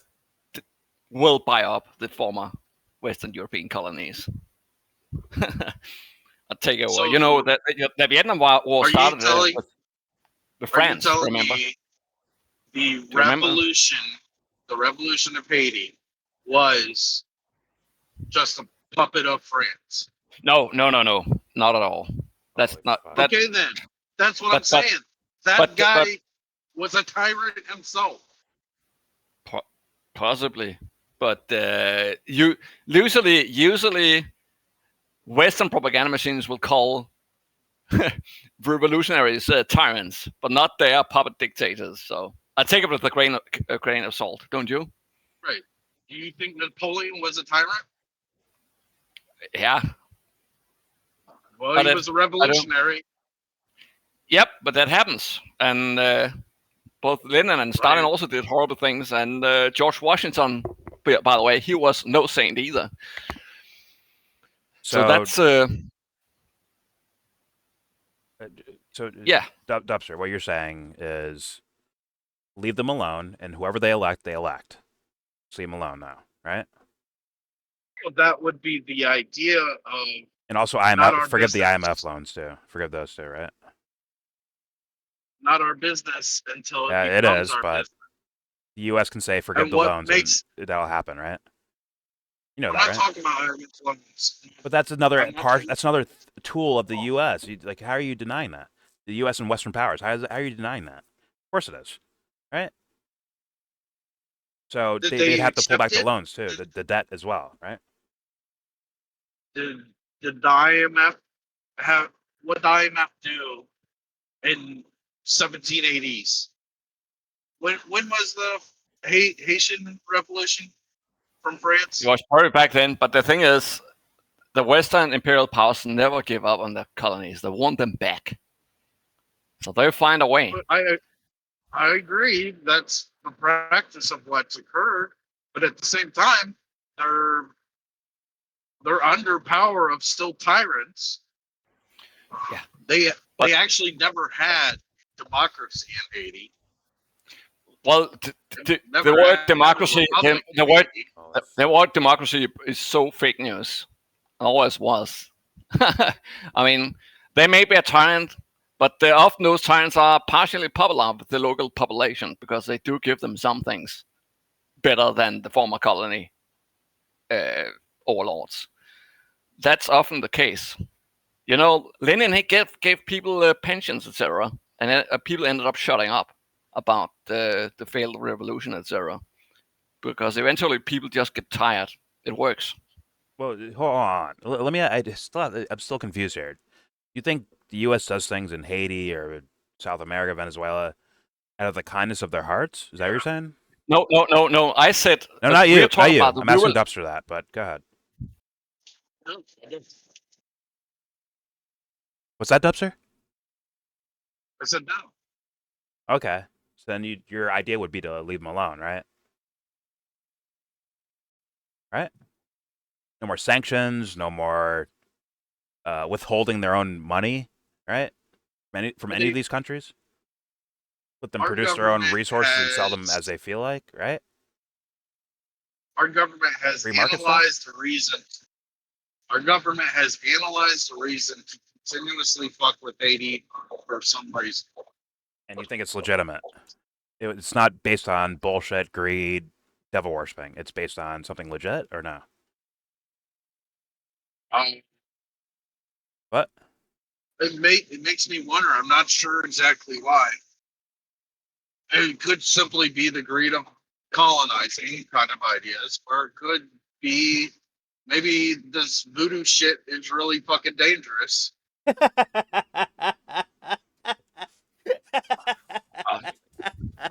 Maybe they can summon the devil. Maybe they can't summon the devil and cause some real problems. We've discovered that they're practicing Santeria over there, and we need to shut them. Like, aren't they doing that in like New Orleans? We should bomb New Orleans, right? We should bomb them, subjugate them, give them debt that they can never repay, and every time they pick a new mayor, we just overthrow them. Oh, we do that to New Orleans. Too much Santeria in God there. does that every once in a while. God does that every once in a while. Wow. But Hurricanes. yeah, I got your joke. Didn't laugh at it. But anyways, yeah, let's keep it moving. If I could just kick in one thing about that I'm wondering about this whole breaking points thing. The thing is actually if you look up Crystal Ball and you look up something called Pelican Media, I actually was able to find your email address and some of the things that I got going on, such as reporting the irregularities going on with a group called Accelerate 2020. I don't know if you've ever heard about that group, but they're actually the ones who work for Tulsi, and they work for $20,000-$30,000. And then they did the same thing for Marianne Williamson, right? About $30,000. Then they jumped to the RFK campaign and got paid $8 million, all for like the same service. Other things I reported to them that were very strange were never reported. And also you could see that I know I get read receipts, so I saw that Ryan Grimm was reading a bunch of my emails, but he never responded actually I got banned from the Pelican Media server. So if I send them an email, it just comes back like I can no longer send email addresses to that. Because I didn't just send the email to Crystal Ball. I sent it to other people who were working at Pelican Media to make sure that the message got out. So it makes me feel like I know Breaking Points has this weird relationship with, all these other people. Like they try to replace her, right? Crystal Ball with Kim Iverson and Brianna Joy Gray, and so it seems like there's a that was little the Hill, infighting going on there. But I feel like they're actually controlling the message because there's a lot of people on the ground who are doing the work who they never talk to. They only talk to other studio heads or they keep it within the same contained framework. So I wondered if they're like connected to, CIA or FBI or things like that. And the infighting suggests that that isn't the case. But if you take a look at, not just this program, but also, Democracy Now, right? All these other trusted programs, they never have anybody on the ground that's actually doing the work. They'll have like the head come in, like the management or something. But I think they're really trying to suppress all grassroots activism. Okay. I, honest to God, don't know. And I think you're talking about The Hill that I think Brianna Joy Gray and Kim Iverson were doing when I think Crystal Ball left or something. They try to replace them, right? And actually, Crystal Ball ended up hiring all the people they like Emily and stuff. They tried to replace her with Emily, but that didn't work out, right? They weren't getting the ratings, so they dropped all of them and went with a new batch. A very typical, people they usually try to fill in those positions. Yeah, but I can't say I know. I don't know if they closed up. Worthy of the question, but I can't say I know at all. But I can It tell makes you me very Matt skeptical Walsh is of. horrendous. God. I'm sorry, what's that? I'm saying Matt Walsh is horrendous, but go ahead. Yeah, it makes me like skeptical of their whole crew and everything they're reporting, and it makes me feel like they're actually here to control the narrative to make sure certain things don't get talked about. So I think that really one way for us to break free is to just stop watching this type of content and to really, or we could watch some of it, but really start to refocus more on things that are actually impacting your own life versus letting the people tell you what's going on because they don't know. Well, that's fair enough for anyone listening in the audience or anyone here that vibes with that, but I watch whatever the fuck I want. And my message doesn't change ever, whether I'm talking to someone on the street or talking about these fucking dummies on screen. So they can't I think fix it's problems worthy they don't for me understand. to do so. What's that? You have to understand the problem to be able to fix it, but they don't even understand the problem. Oh, I absolutely agree with that. And you don't really hear diagnosis beyond just politics. All you hear is a diagnosis of this guy did this guy signed this policy, this lady went to this country, whatever the fuck. That seems to be the lane that people walk in regards to politics.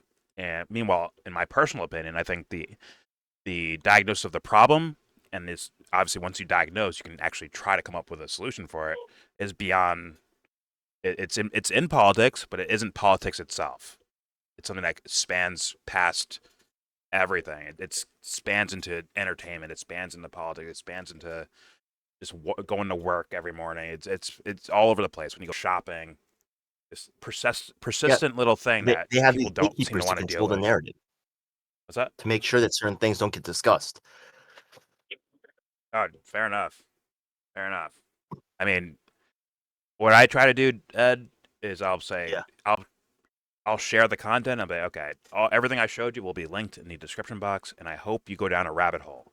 I hope you hear a story, and you're like, man, what is this about? You start digging further and further and further into, not the people talking about it, but the merits of the story. Is this legit? Is this not legit? Are there people from Haiti I can hear interviews from? Are there people from the U.S. government saying things about Haiti that were maybe supposed to be not covered on mainstream news? Maybe it's just somewhere in the background somewhere. On and so forth. I say, yeah, go down a rabbit hole with this stuff. And I hope it, honest to God, I hope it goes past politics. I hope it goes past it. Because I think that is extremely necessary. Honking their horn outside. All right, but let's get back to this. Here's more of Matt Walsh getting his shit pushed in. Here we go. But also at a certain we wouldn't want that. No, yes. We wouldn't want that, but I would also say that that's not entirely why Haiti's in the position that it's in. I mean, at a certain point, as a country, you have to stand on your own 2 feet and take care of yourself. And but at what point is that? They elect Aristide and we overthrow Aristide. Then they elect Jovenel Moise. Jovenel Moise is assassinated a bunch of people with American connections, and then we install in 2021. Like the United States installed the prime minister that we just ousted. Like, so we could say, okay, yeah, you got to get over the 200 years ago, but like we're still doing it. Yeah, I mean, and I'm not in favor of. I'm very non-interventionist in my policies, so I'm not in favor of most of the things that we're doing in other countries. We just made the new government in Haiti, in a hotel room in Jamaica, and then we insisted that whatever government we made in Jamaica had to allow Kenyan troops to come in under the flag of the UN in order to go to war with the gangs. Yeah, I'm not. Look, I'm not interested in. Right. If it were up to me, I'm not interested in doing anything in Haiti. Like let Haiti be Haiti and take care of them. That's sort of my whole point here. There's a thing where it's like you obviously just heard something you never heard before. Matt, I would hope, like from a regular person, now he's probably worried about maybe getting owned on something, right? Of looking bad on camera, but that can't be your real reason for doing things, right? I would hope the real reason is to help people, right? To make the world a better place, if you will. So, if you don't know about this, you should be like, "What? That's really happening? What the hell? I'm gonna go look this up. I'm gonna go and try to figure that out. Why are we doing that?" On and so forth. But his job, which is hiding in the back of his psyche, most likely, he can't let shit up. He has to hear this kind of in one ear, out the other, brush it away, and say, "Oh well, no, I'm against interventionism. Like, I don't like that." Like, you don't like that, or does that piss you off? If I show you images of Gaza alone, Matt Walsh, you're gonna be like, "What the fuck is this? What is this?" This is not something I'm like. This is not just something I'm just against that. It's wrong, right, Matt? It's wrong. I can't believe these guys come out here and claim I serve Jesus and our Lord and Savior. Sure you do, bud. Sure you do. Righteousness over everything? Sure you do, bud. Good luck. And it's like, once again, for me, it was like transparent to me that this guy is like, he's a character type motherfucker, bro. He doesn't smell like the real deal. He smells like a whipping boy, to be honest with you, actually. Maybe he's not so far an actor as much as he's like, I just go with the flow. I go with the company thing until I change companies, then my message might change. Shout out to Candace Owens. Maybe that's it. But either way, it's like, there's no way you can have that reaction to what you just heard. There's no fucking way. But yeah, that's fucking wrong, right? That's the easy answer. If you don't know about it, you should be like, holy what the fuck, we're doing what? That sounds wrong. Let me look into it and make sure that what you're saying is correct. Instead of like, oh yeah, whatever. I understand. All right, man, I get it. I'm against that stuff, you know? I disagree with that position. You disagree? If I show you charred baby bodies, you disagree? Sure. Christ lover, sure. Here we go. Haiti, like let Haiti be Haiti and take care of them. That's sort of my whole point here. Let them take care of themselves and their own problems. I'm also not saying that there's like never a scenario where we would let someone from Haiti into the country. But it doesn't have to just be about Haiti. But when you're throwing open the gates and just inviting anyone, in particular, I guess third world. Dismiss. Go back to immigration, because that's what I'm here to talk about. Instead of being like a real fucking person. Crazy, huh? Here we go. It doesn't have to just be about Haiti, but when you're throwing open the gates and just inviting anyone, in particular, I guess third world. I guess your assumption there was that it is Haitian people that are creating the conditions on Haiti, and that if the Haitian people come to Springfield, they will recreate the conditions. Well, but I don't think you Haiti in Springfield. Whereas what I'm saying is that it's actually that's what he was saying. The U.S. that is. I don't think you can entirely put it on largely. But it's still a country comprised of people, right? But without its own autonomy.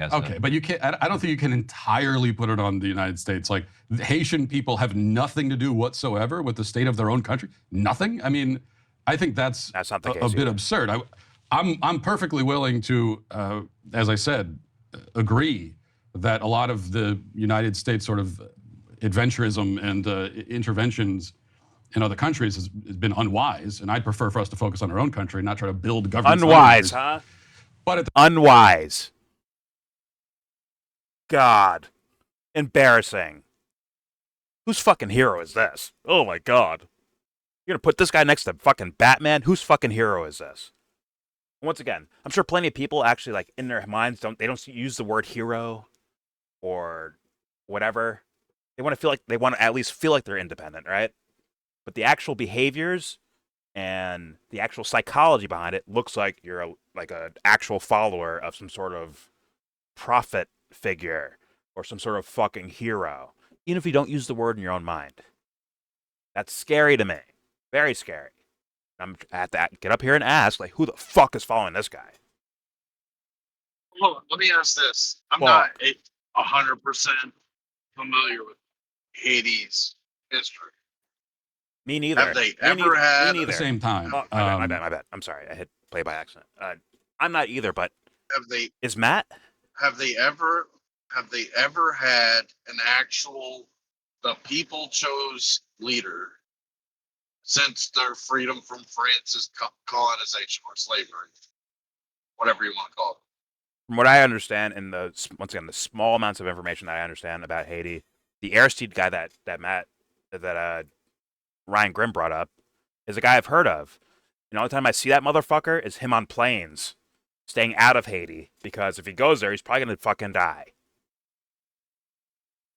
Well, they don't currently have a leader. They have that gang leader, right? What's his name? Fucking Lunchbox or whatever his name was. Something with food. Lunchbox? I don't know, Dubster. I forgot his fucking name. It was a food thing. You know, when you watch this program, right, like, he could talk about Haiti, but he's not actually providing any solutions. Like, he's not like, oh, here's a business in Haiti you could support. You know what I mean? Here's a way that you can actually help. He's just talking out his ass, and the thing is that he's never sacrificed for this position. He's never actually shown any real overwhelming commitment. What did we say, Ed? What did we say, Ed? Huh? What did we say? First diagnosis, right? Now, his diagnosis is very political, right? He's going off of events that have happened in the history of Haiti, right?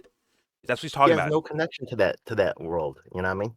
Yeah, but we don't know how Haiti might behave if we just leave them the fuck alone. He's saying we're not leaving them the fuck alone. Do you disagree with that? You disagree with the idea that the U.S. is fucking with Haiti? Do you disagree with that? I don't, but the thing is that, is that all bad or all good, right? It's a gross simplification of what's going on, and also, just being Korean myself, the thing is that, there's other things that happen, like certain people get put into power who are, like, friendly to interests, who sometimes are, oppressive people and things like this. This can all be documented, but because these groups are actually not allowed to speak out, right? Groups that have been, taken over like that, right? Korea, other occupied nations, they're never allowed to speak about these particular issues. So instead, it's this guy, and they keep the framework of the discussion around one particular place. And when they're told to stop or back off because they've never suffered because as a result of these things, they won't push hard for it. So they're very easy to, like, put on the screen because they're safe.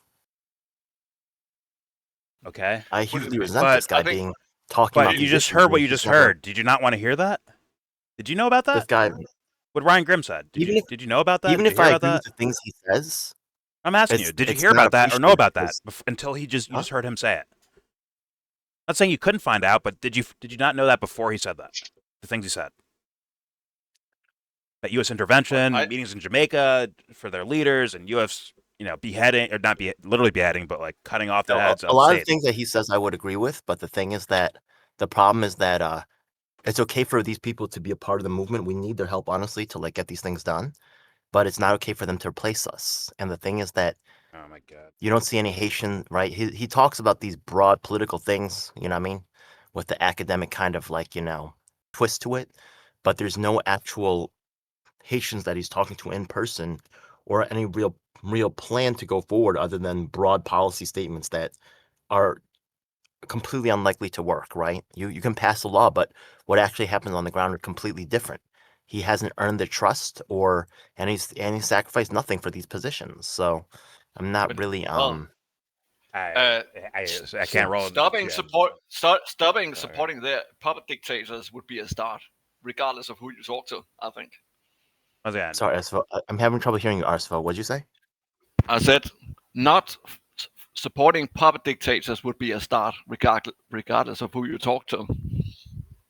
I'll say puppet dictators. That's but what you said. here's the thing: like Ryan Grimm could be full of shit, but I don't just. You can't hear me? Can you? Am I low? No, I hear you. Go ahead. No, you're loud enough. It's just your accent. No, I understood exactly what he leaders said. have to be dictators sometimes. I'm still responding to Ed here, where I'm like, as far as Ryan Grimm's character and why he's saying what he's saying, I don't know. I leave room for every human being. He could be a guy who maybe had money his whole life and made it into a journalistic career and only says certain things on the surface level. But I can't just judge like, oh, well, how come he's not Haitian? I can't fucking do that. That's stupid. It's dumb. It's not just this one instance. It's they never, right? This whole, not just this show, but all the shows that talk about like these, right, in the sphere. None of them are really talking about to the people that are affected by it. Well, Ryan Grimm has done some pretty good, as far from what I've seen. Once again, he could be full of shit, and I'll wait for that IQ test to happen for me, where I'm like, okay, this guy's full of shit. I'm not there yet. What I see so far is just some guys are journalists, right? And when it comes to Gaza, he does have people on the ground that work for Drop Site News, that he's in constant correspondence with. Is that okay, or is that bad? This Matt Walsh guy? No. Ryan Grimm, the guy you're talking about, right? I thought you were talking about Ryan Grimm. I'm talking about both of them. I'm talking about who's on the screen, Matt Walsh, but I'm talking about actually the whole scene, the whole entire. Maybe Ryan Grimm does have people on the ground. Yeah. But once again, where are those people at? They're stuck in Gaza. They're not allowed to leave. So they're killing journalists left and right over there. I hate to speak well of democracy now for once, but they actually have had people from Haiti on their show for decades talking about Haiti. Haiti, people have been paying attention just halfway, which I have. I know that U.S. has been, I'm sorry to say, they have been the most ruthless terrorist state in Haiti, Guatemala, Nicaragua, and a fourth nation. I forgot which. I think a lot of the fourth nations all over South America for ever, apparently. But what? No, doctor. The U.S. has been involved in South America in general, and Central America, and Mexico. Yeah. But these four countries, I forgot the fourth one: Guatemala, Nicaragua, Honduras, and Haiti have been in a special case of U.S. Love. I don't think they're special, man. I think we've been doing this all over the fucking place. We've been doing death squads in Argentina, our connections with Colombia and the drug trafficking there, Venezuela, all up and down that fucking continent. True, but Haiti and Honduras and Guatemala have just been. They have. You can mention all these cases are correct, but here they just multiply it by 10 or something. Also, if you're being subjugated and you get like some crazy natural disasters, it's halfway genocide. I would expect it to be worse over there. But I think there's just equal involvement. It just depends on who your leader is, what resources do you have, on and on and so forth. Will you let the U.S. in and other countries? Will you let them in? On and on and so forth. It's quite disgusting. And back to Ed's point, like, once again, until you show like the guy's like an asshole, like he doesn't mean well, he's grifting or some shit like that. Like, what do you want him to do? Not say anything? What do you want him to do? If he's full of shit, let me know how he's full of shit. Otherwise, like, you know what? No one's going to be perfect in this game. But the thing is that the people that are affected and the people that are on the ground actually living in those communities, they need to be part of this. They need to be included. I understand that, but you don't think he's like. Once again, if I had to guess, he's probably getting this from Haitian journalists. Just like he does with Gaza. If I had to guess where he's getting this information from, probably getting it from people on the ground there. Now, granted, he's in the middle of a discussion with Matt Walsh, so maybe he's not giving the credit he should be giving. But I've seen him give credit to plenty of other journalists. They've lost journalists in Gaza. I've seen that 100%. People that were working for Dropsite that have been killed by Israel in Gaza. Israel have in the West Bank as well. 300, like 300 journalists or something, 300. They're in the last I saw it was like 250 something, 252, and then it probably increased. Yeah, from there. exactly. Probably increased from there. Yeah, honestly, but yeah, exactly. Yeah, I can only really talk about about those guys work for Dropsite. They did. Yeah, I'm very skeptical about things that I see, but it may be true, the things that you saw on Dropsite, but it might not be. So I really am so skeptical of just from other experience I've had. I also had something called World Peace for World Forgotten Nations, where I had someone from Haiti and actually from the Congo actually together on my channel, along with people from Iran and stuff and Colombia, and we were all talking about like different stuff. Maybe a lot of the news agencies and stuff like that are connected to like intelligence. You know what I mean? Oh, for sure. I would. Yeah. I don't know that I'm not saying in this case. Intelligence isn't always lying. Sometimes they're only telling part of the truth, which is also in another ways of a lie. There's so much, I would I would say if you can't fix overseas until you can fix home, and you can't trust the news from overseas, if you can't trust the domestic, if you can't trust the news at home. So, I would really worry more about like fixing our own internal, structures in like our news, like which these guys are giving us news. If we can't trust Ryan Grimm on domestically, then we definitely should not trust him for international news. Fair enough, but he's still begging the question about internal shit, about the U.S. involvement in these countries. That's the main point he's making. He's speaking as an American, talking about America's fucking interventions in their countries, in other countries, right? So he is an American, as you said. Like, why don't you talk to people from that country? He is from this country, right? So we can talk about the U.S. then, right? So he's a first I feel like he's primary witness for this, right? On the narrative along certain lines, and he's not opening them up to, once again, speaking with the people that are actually living in the communities, which is most important. And you can't really make any real forward progress. Is this about credit or is this about the news? What are we talking about here? Is it about credit or the actual news? It's like what we should have learned from like the Vietnam War and the Korean War, right? The thing is that we thought that we could go in and apply our values and apply our thinking, to other groups, and we would save them. On the surface, I don't think that's the exact case, but on the surface, yes, I get what you mean.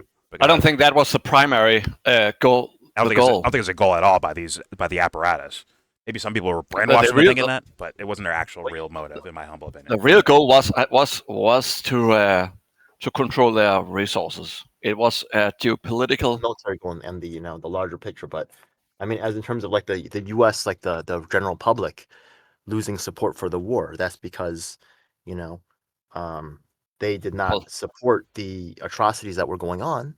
And a lot of Americans were showing the horrendous shit happening over there, and they gave it back. They say, "Hey, America, this is what your military is doing." And they showed the girl with the burning shit all over by in Vietnam, the two little kids, and their clothes are like burned off from fucking napalm and shit like that. Like, why is that bad? Why is that a wrong thing to be doing? If that's what Ryan Grimm's doing. Pictures? No, to be like, yo, this is what's happening in the other country, and our government's doing it. I don't understand what the problem is. In the way of the military-industrial complex. So now they control the news. Okay, so that but it doesn't happen. What Ryan Grimm's saying would be against the military-industrial complex, wouldn't it? In words, at least. I'm suspicious of Ryan Grimm for multiple reasons, but it's fair enough. On the surface, I do agree with his message, but I think that once again, what has he sacrificed for this position? What has he accomplished? And I think those things are because they'll copy a lot of other people's work, the gatekeepers, to put their people in. So they'll say the truth and they'll get you wrapped up in it, but they've never really sacrificed for these positions or made any real accomplishments. It's not about sacrifice. It's about what is his point of saying that? Now, if you're gonna go like he's like being subversive, you telling something that could be true for the sake of winning the audience over, and then your best argument would be like, okay, once maybe a Democrat comes in, then he'll be like, all right, listen, guys, foreign policy, nothing happening in the world at all. Everything's perfect now because Democrats are in office. That'd be your best argument, but when we get there, I then guess he we'd have can be to in go control. there. But Then like, he can control the narrative, right? So like by haven't being seen in that charge yet. of the movement, he can decide when the movement starts and when it stops, where it, what gets done and what doesn't get done. Or maybe he's just a person that can't cover every story on planet Earth all at the same time. Maybe that's the thing. What is the okay? So what is So I appreciate the fact that he's telling us about stuff, right? Like, just like cancer, they like, the chemical companies that tell us to do tests for breast cancer. But what's the solution? What is his game plan to actually make a difference if he believes in, helping these people out? Just to tell people? Well, in a way, yes. In a way, that's part of getting to the solution, is it not? Hey guys, there's an unjust thing happening over here. Let me tell you about it. Right.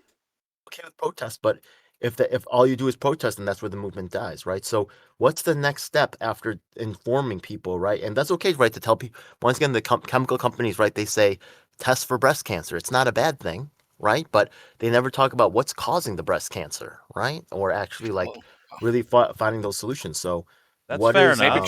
I hope they recommend someone that does go through there. Maybe journalists can't do everything. Well, he's keeping the narrative locked in a certain frame that prevents actual progress from actually moving forward. Let's try this, Ed. I think he does more to help it than most journalists. Hold on. What would you want Ryan Grimm to do that he isn't doing on this particular topic, Haiti? That you think he's framing the argument that we should know that we don't know? That was rough audio. I think he might even really want to help, but the thing is that his level of commitment will not be as deep as someone who's been personally affected. So he can. Hold on, Ed. That is not my question. I don't give a fuck about Ryan Grimm. I give a fuck about the answer to my question. My question was, what did Ryan Grimm leave out that framed the argument and left stuff out? What would be more information that he's left out that we should know? A solution to the problem he's presenting. Okay, great. So do you have a solution? Yes. Okay, what is it? Controlling the electorate. What? Controlling the electorate. Yeah. Of where? Of here or of Haiti? What are you talking about? Of Haiti? No, who's going to control of your own home, right? The thing is that I'm not in Haiti, but we can control the electorate here in the United States. But that was part of what he was saying. I thought he was saying like the U.S. does this, the U.S. does that, the U.S. like he's talking about the U.S. very strictly, isn't he? Okay, saying like here's a problem that the U.S. Does. Can we stop doing that? And it was in counter to what Matt Walsh is saying. Hey, you don't want this to look like Haiti, do you? Like, well, if the U.S. is doing this, this, and this, what's the next step of action? So what's his recommended step of action? I assume it means stop. Stop doing that. Stop doing Haiti? Stop doing the things that he just said. Stop supporting puppet dictators. Stop being involved one way or another. Stop subverting their country. Stop, like, he's saying these things. Like, stop. Like, I would assume he's saying stop doing that. That's why he's pointing it out. Just like when a cameraman shows children with burning flesh from Vietnam saying, hey, stop fucking doing this shit in Vietnam. I'm going to show you the worst of the worst. Here's the worst shit happening here. Here's the dead bodies. Here's the fucking burned children. I assume their message is stop. Now, granted, that's not all the answer, but it's. You know what I mean? You could have a whole, like, if the people that are affected are not part of the conversation and part of developing the solutions and really helping to understand the problem, you cannot fix problems you don't understand. So he's talking about things and he has some understanding, but there's going to be just you saw like when you just pull the troops out, right? Like someone asked me before, do you think that the U.S. should just pull all the troops out of Korea? You know what I mean? I do. And you saw what happened in Afghanistan, the dudes jumping on the plane and then they're falling off and dying and stuff. There's going to be, disruptions, and people that have lived through those experiences of, should actually be involved with trying to figure out how to, make solutions for these types of, They should, but honestly, right? Meaning the people just pull out of Israel-Palestine, what's going to happen next, right? Like people that have survived those types of situations should be a part of developing plans, but they never get consulted. So it always stays on that basic one framework of it's wrong, we should do something about it.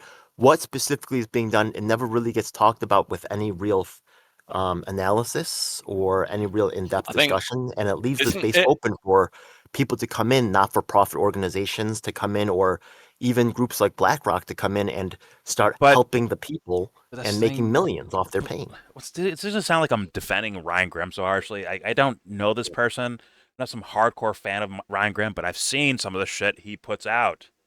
And he's saying, I like, don't know. yo, there are BlackRock or companies involved.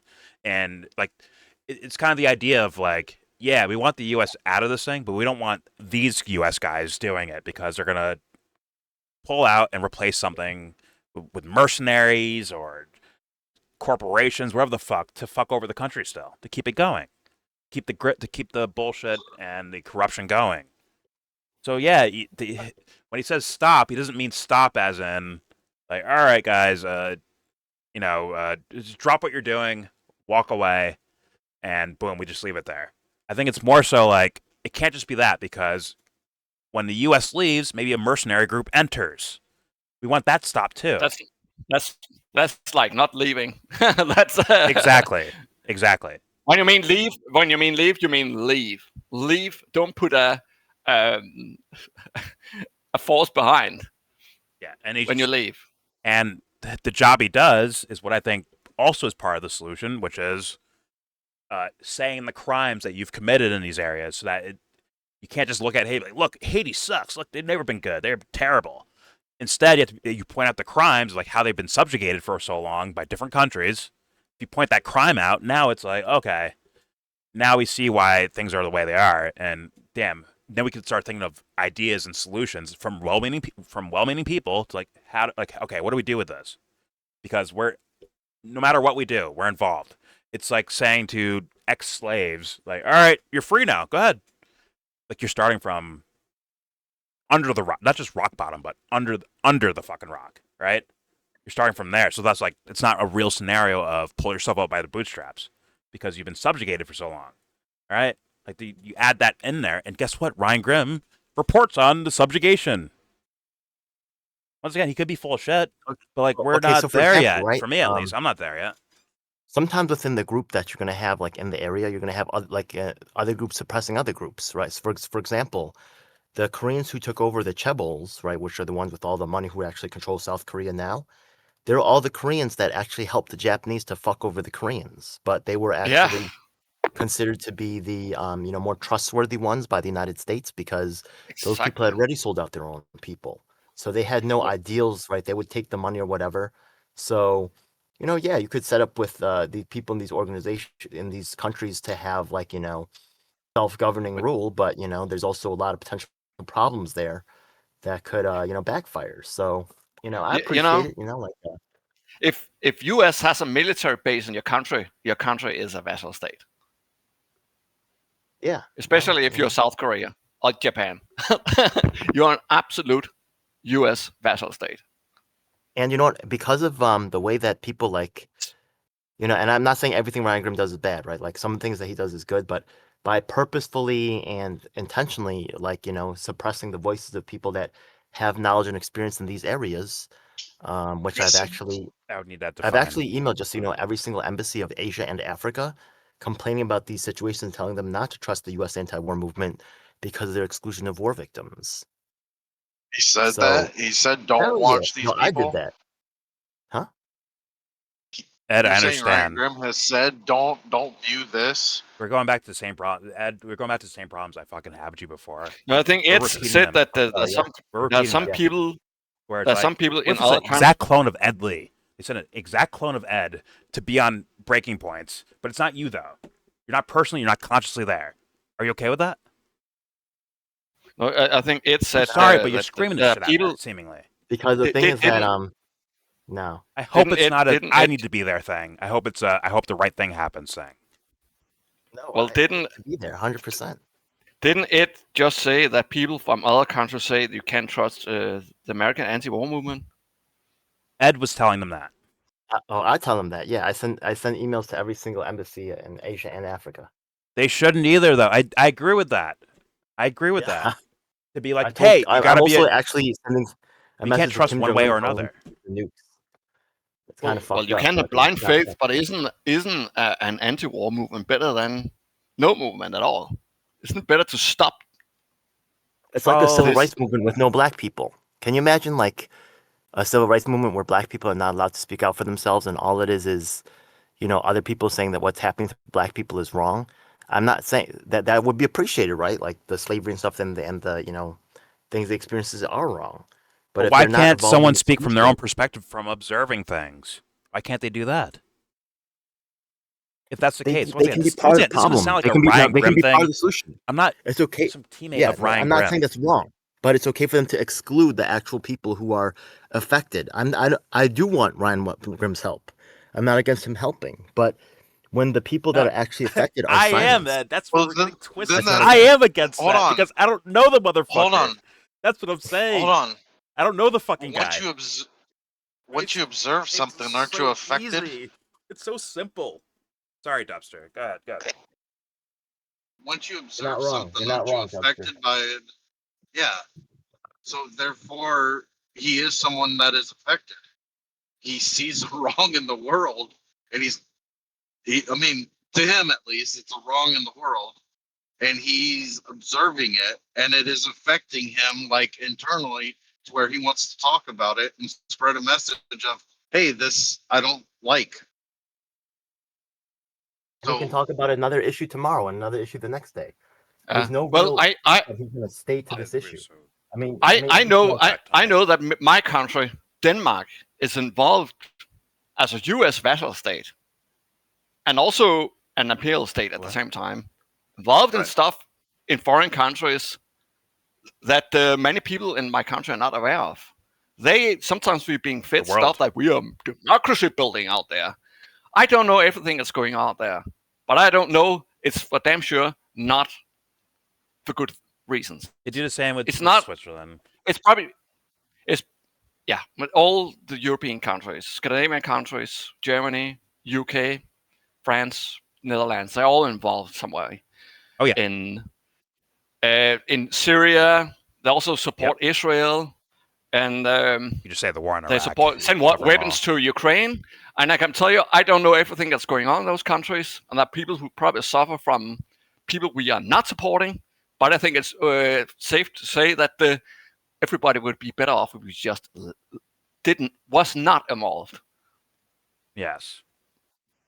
And sometimes we could talk to people from those countries that are suffering, that suffer from actions we are part of.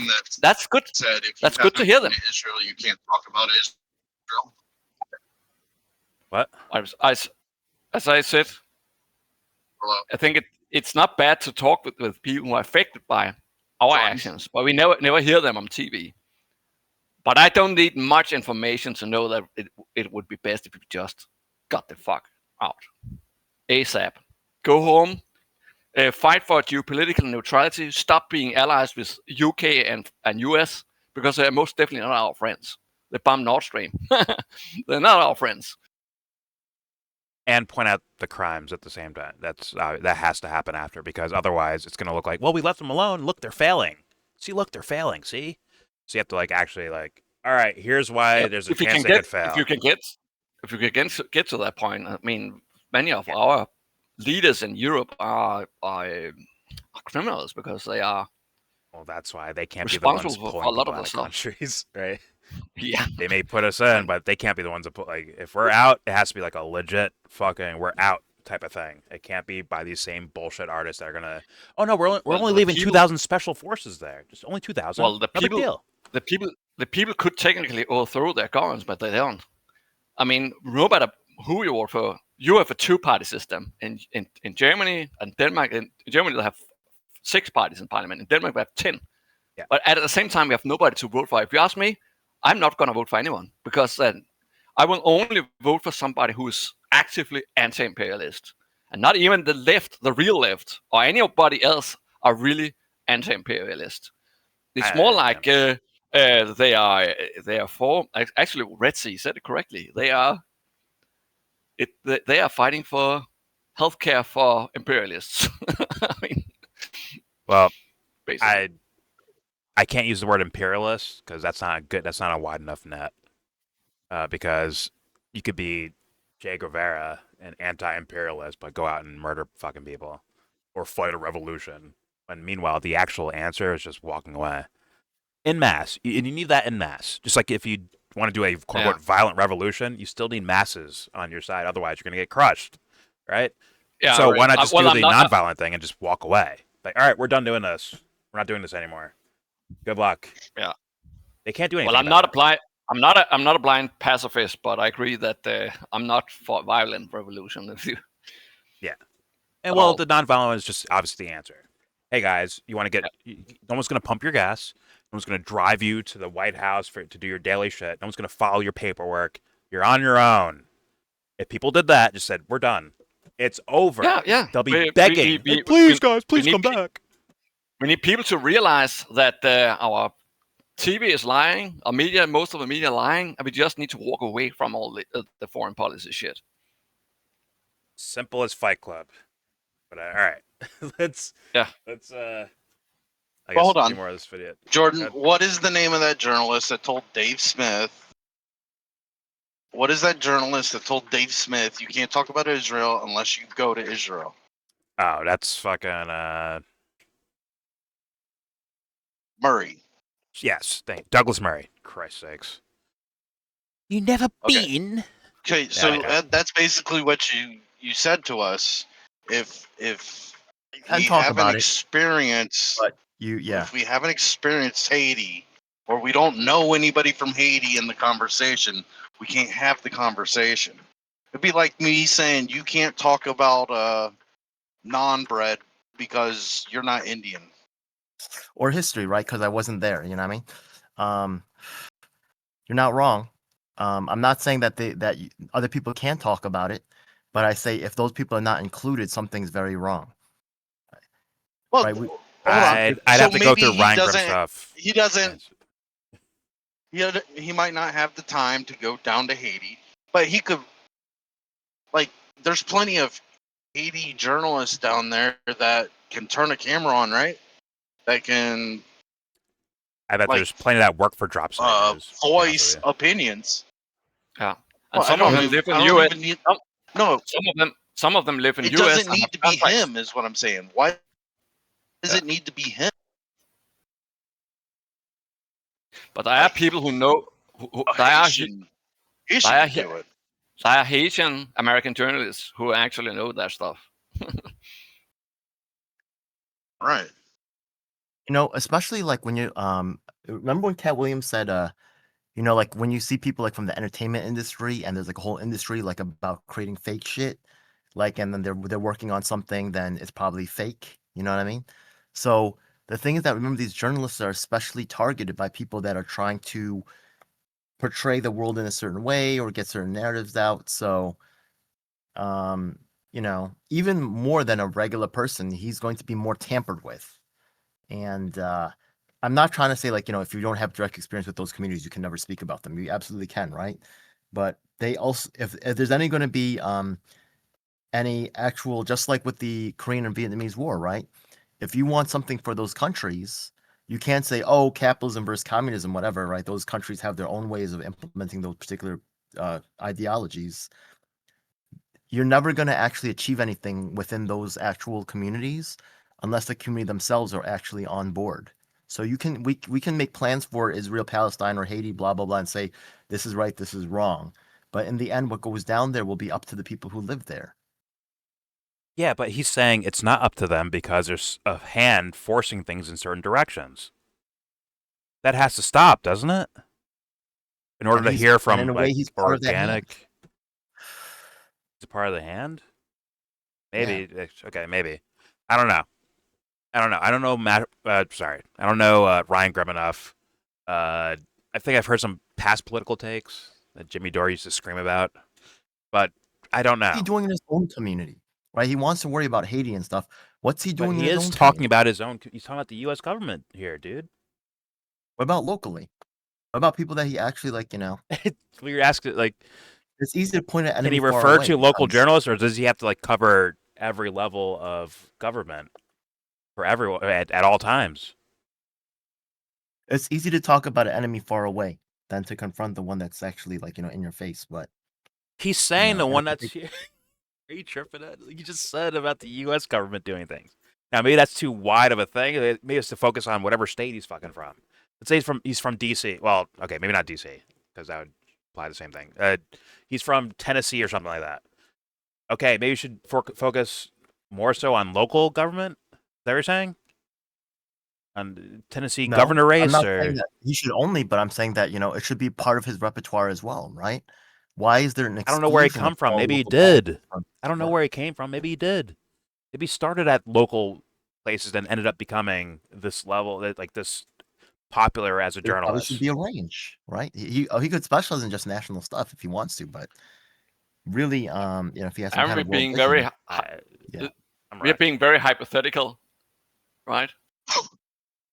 I don't know either way. I'm just asking questions. Yeah. I don't know Good. either way.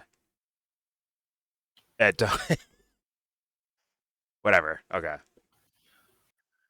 Sometimes that bothers me. Like, well, if you say like good, I'm asking a question. Like, come on, dude. I've been sorry. Can't say that shit to me. That's like sometimes I flinch a little bit. You should be asking questions, Jordan. Like, you say that to me? Excuse me? That's how I feel about that sometimes, Ed. Just being honest and open in front of you and That's YouTube fine, or whatever. I have, like, I have a lot of Jordan experience. doesn't with that, ask give me a lot enough of fucking confidence. questions. Fuck out of here. It'll bother me a little bit. But either way, let's move on with this video. Here's okay. I understand the problems with what I'm saying, but we all have problems with we're gonna miss something somewhere, right? It is what it is. Continue, YellBro. All right, here we go. Here's more from Matt Walsh trying to answer questions about Haitian immigration. Here we go. And interventions in other countries has been unwise, and I'd prefer for us to focus on our own country, not try to build governments in other countries. But at the same time, it's not just that. I think that you can't completely absolve the people of any country of the problem, just like in this country. The problems that we have in our country, we can point to the government, we can point to immigration, we point to all those things. But ultimately, like, the people of the country have to be responsible for their own nation. And I say that of all nations. Right, fair enough. So you said earlier that we have less racism here than lots of other countries, which I think is a fair point to make. Glass half full. And obviously you would acknowledge that at some point in our history we had lots of racism, right? Sure. Lots of racism then, less racism now.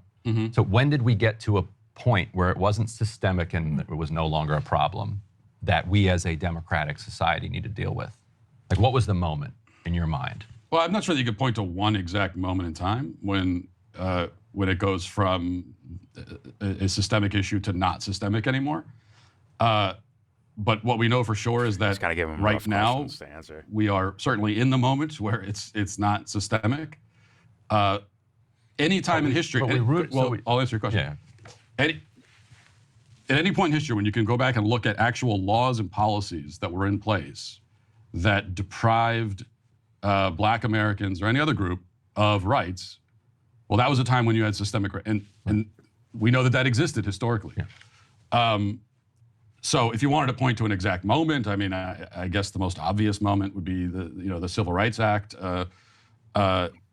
But you gotta go. Of course, these are changes that happen these guys' gradually over definition time. of racism. Just like with slavery, you can't, even with slavery, you can't really. I mean, people like to point to the Emancipation Proclamation as the moment when slavery was ended. Of course, we know that wasn't when it ended.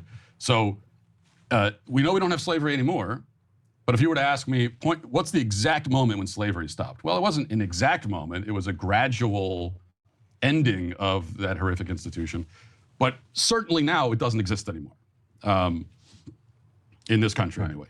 And I'd say the same thing with systemic racism as well, that nobody is creating policies, again, that are deliberately intended to create disadvantages for quote unquote people of color. I have a question about that. A lot of conservatives will say there is one policy, and this is, you're about as anti-abortion and pro-life as it gets. A lot of conservatives will say a remaining institution of systemic racism is abortion because it disproportionately, as conservatives make this argument, affects Black children and Black families.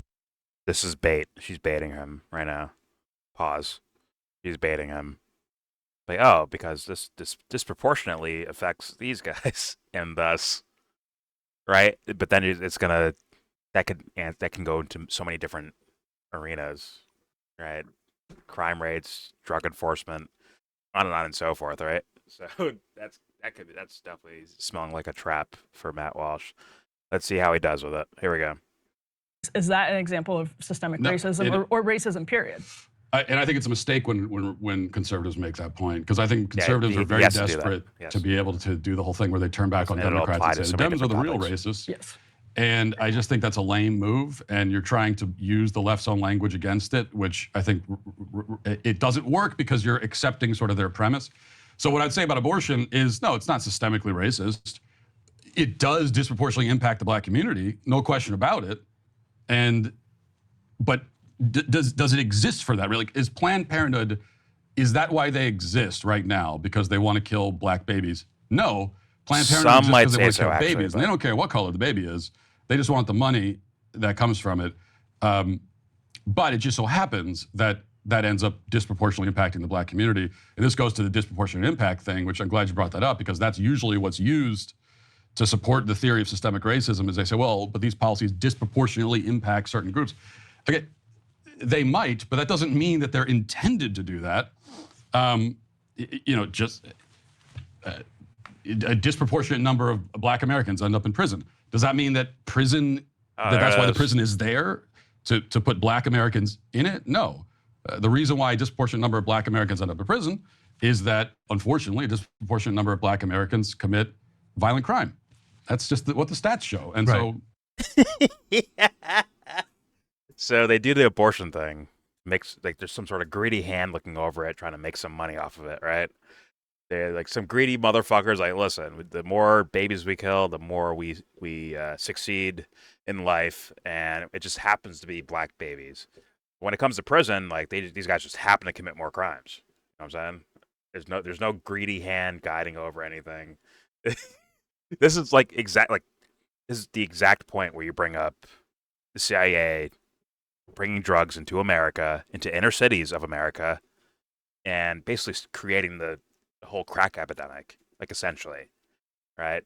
They created the means for these poor kids to make some money for themselves in order to, and the money that is actually earned, for the most part, goes to these creepy little black market motherfuckers that buy guns with them and then give it to armies overseas. I believe Nicaragua was the benefactor, or sorry, some army and guerrilla groups in Nicaragua were the benefactors of that drug money. But I would love to bring that up and see Matt Walsh. How do you dance around this one, Matt Walsh? That in fact the U.S. itself was involved in that, right? That's a big reason for why Black Americans are in jail, in a disproportionate way. It's drugs. It's drugs and gang crimes and all that shit, which are attached to drugs. And how are these drugs getting into the country? How to get started? On and so forth. It's just right there, obvious, right? Barry Seal, Iran-Contra. It's on paper. And that's under the golden era that these Republicans like to use, right? Not saying the average Republican. I'm saying the talking head Republicans. They like to use Reagan as kind of a golden era of things. In fact, isn't "Make America Great Again" a Reagan slogan that Trump borrowed? So, yeah, that should be the actual response. But let's see what I don't know. What's the other lady's name? I don't know her fucking name. To be honest with you. What's the blonde nerdy hottie? What's her name? Emily. Emily, hot nerd Emily, and Ryan Grimm. Let's see where they go with this, because he just handed them a fucking layup, an actual layup. All right, here we go. But so there's an argument that a system is what it does, and that he will do claiming otherwise is just kind of hocus pocus, just magic. Like politics. If a system produces a certain result, but you as an observer of that system say, well, actually, that's not what the system is supposed to do. That's fine words are logically. Just meaningless. What about and a that system? the system just chews them up and spits them out and produces and continues to produce the result that it produces. Like, for instance, during Jim Crow, pre-Civil Rights Act, you've got laws on the books that are systemically racist, that allow for straight up racist results. And when it comes design of the system was explicitly racist. Design of the system is aimed at producing segregated schools and low-income households. Low-income neighborhoods that are predominantly or almost exclusively populated by Black Americans, right? Mm-hmm. You then pass laws that reform those laws, that make it so that you can't legally do those things anymore. Yet the power structure broadly remains in place, and the results stay the same. You still have, broadly speaking, massive low-income areas, predominantly populated by Black families, and you continue to have segregated schools. It's your fault, bro. Pick yourself up by the bootstraps. And so a person who was born into this country today, if they're Black, they're more likely to grow up in one of those neighborhoods. They're more likely to go to terrible schools rather than good schools. They're more likely to end up in prison or in part of the system. And so you would step back and say, well, the system is still doing what it is. The system never stopped doing it. There was never a day from Monday to Tuesday to Wednesday that all of a sudden the system stopped working in the same racist way, which we acknowledge was racist when it was written into the law. Although the system but produces... now we pretend it's not because we struck through that one line. Yeah, but if we agree that you say the system is what it does, I'd probably disagree with you on that. What the system is intended to do is what it certainly matters here. But why? But also, why would it matter? What we intend a system to do? If the system produces a robust Nigerian middle class, like people who come here from Nigeria. Thomas Sowell makes this point. It's a point that's popular. So then that's a defense of the system. That's what I'm saying. Because that's what it does. Right. That's what I'm saying. So does that go both ways? No, because the intent of this. My point is that the intent, whatever you intend a system to do, is meaningless. Like if you intend for a house to have a roof and a second floor that is sturdy, but when you walk into the second floor, you fall through it. But that doesn't reflect collapses on you. But that doesn't reflect on your anti-roof sentiments. Yeah, and also it doesn't matter. And also, but to use your analogy, if you walk into a house far left and there's a problem in the house, you can't automatically assume that it's the fault of whoever built the house. It could be, depending on the problem. But you also have to look at who's living in the house, who's supposed to be maintaining the house. And if you're living in a house and you're not taking care of it, and in fact you're mistreating the house and it goes to hell, and then you turn around and blame whoever built the house 100 years ago, well, I'm going to say, this is at some point you got to take responsibility for your own house. And so that's my point with the Black community as it stands right now in America.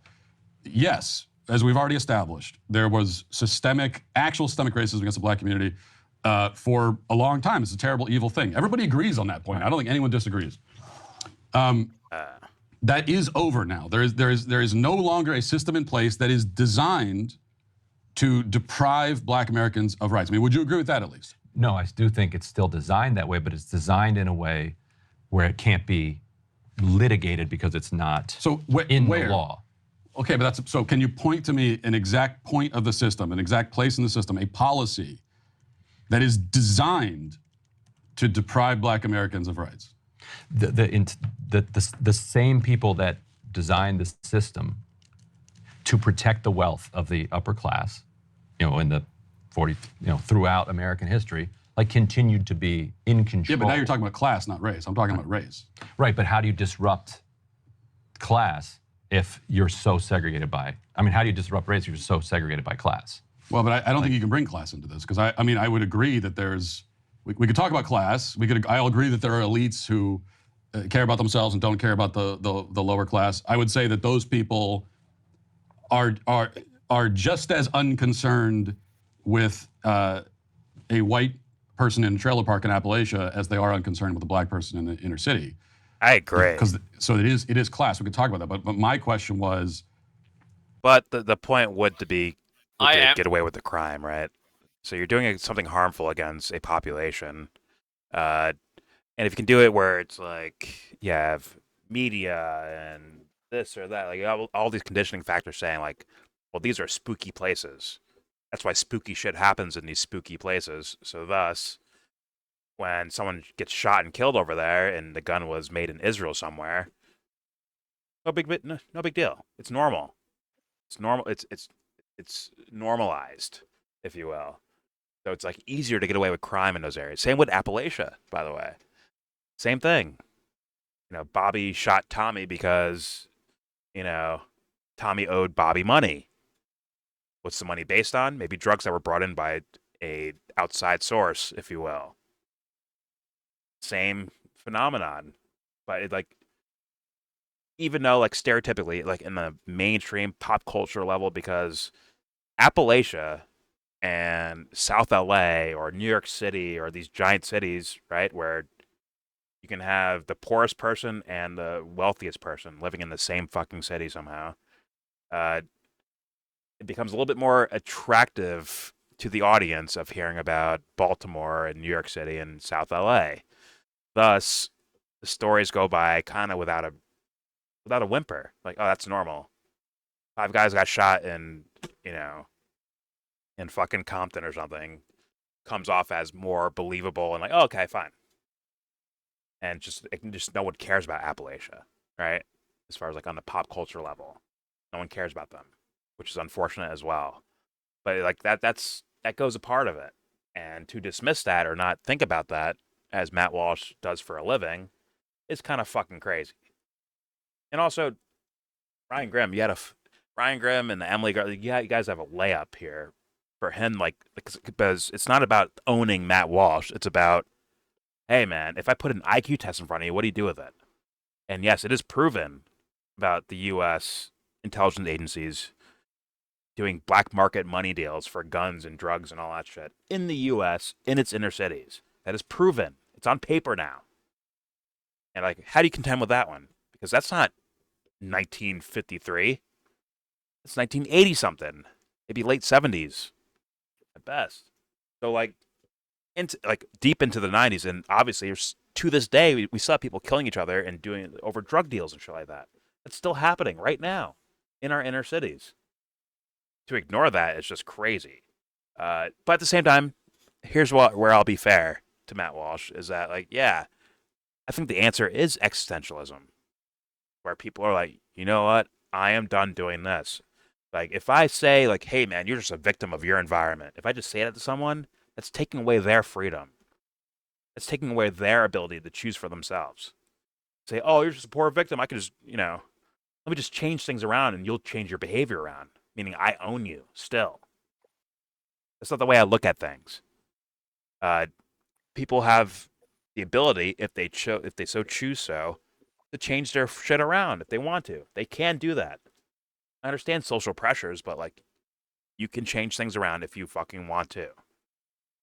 I got a question though, yeah? I got. So the thing is that Breaking Point, they used to have this guy called the funky academic, right? Who? Yeah. I have no idea. Yeah. That would be the one black guy that they would have on occasionally. Okay. But I don't think they have any black people on the show anymore. When's the last time? Can you actually? Honest to God, I think they should have just brought up the story I just said about. They have pioneering work with Asian Americans, but all their talk about race has been with black people for the whole entire time. So they have, this is also typical for American, right? Productions and stuff, and it really reflects, right, one particular perspective, which I would say is kind of normal for Americans, but it is biased. Yeah, well, recently we had Mark Levin with this one black guy to pretend they are not some bunch of white supremacists interest group. Well, they talk a lot about black people on the show, but I don't think they actually have black people on the show. Why don't they talk about, if they want to have Asian Americans and be pioneering in that way, and then they have a racial discussion, right? It just seems weird, right?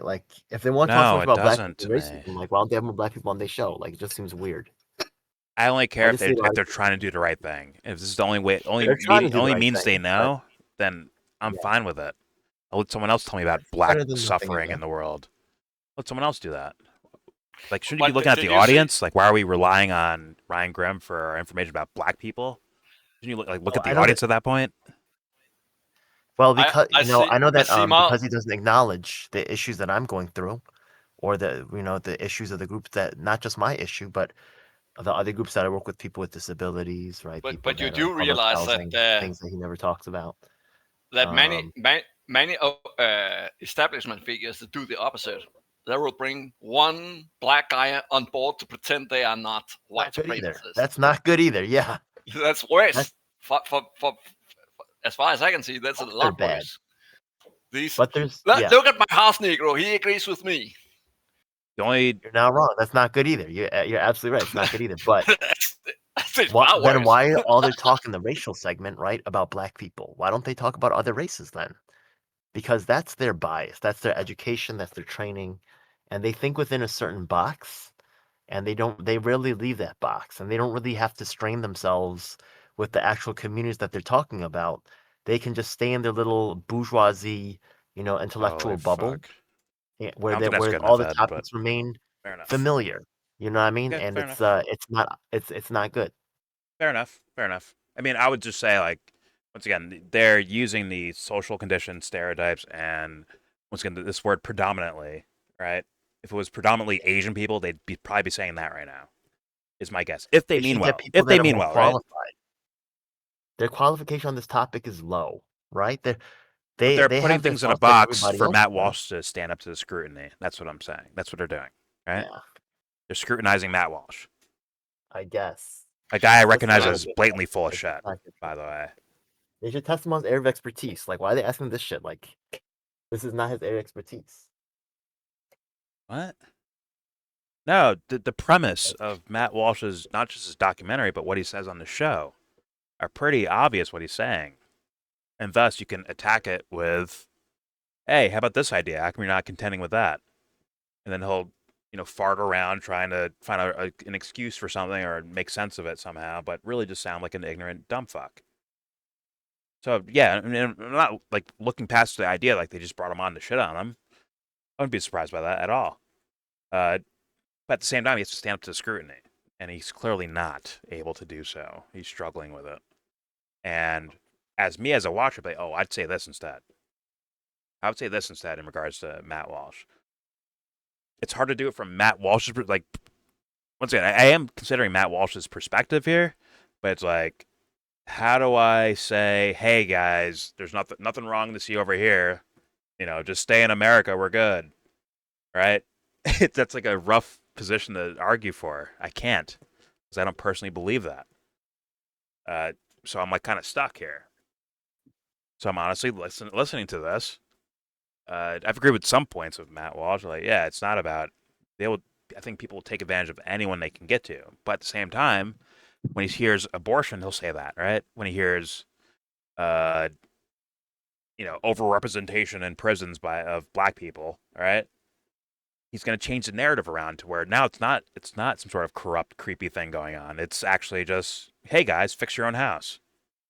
And we know, just like Haiti, someone's hands are in the fucking pot. They're tipping scales. And to ignore that just comes off as you're just some political goofball, some sort of guy here to sell us stuff instead of like being honest and real. If there's a different scenario where Ryan Grimm or hot nerd Emily's getting fucking grilled, guess what? I'd be like, yeah, answer these fucking questions. In fact, this guy could ask a better question to try to like test you and find like an IQ test where it's like, oh, I get it now. You're full of shit. That's what I asked for. That's what I recommend for you, Ed, actually. I would recommend that. Put in scenarios of IQ test shit where it's like, okay, there's no way you can answer this question this way and thus be considered legit. There's no fucking way. Or well-meaning or honest. There's no fucking way.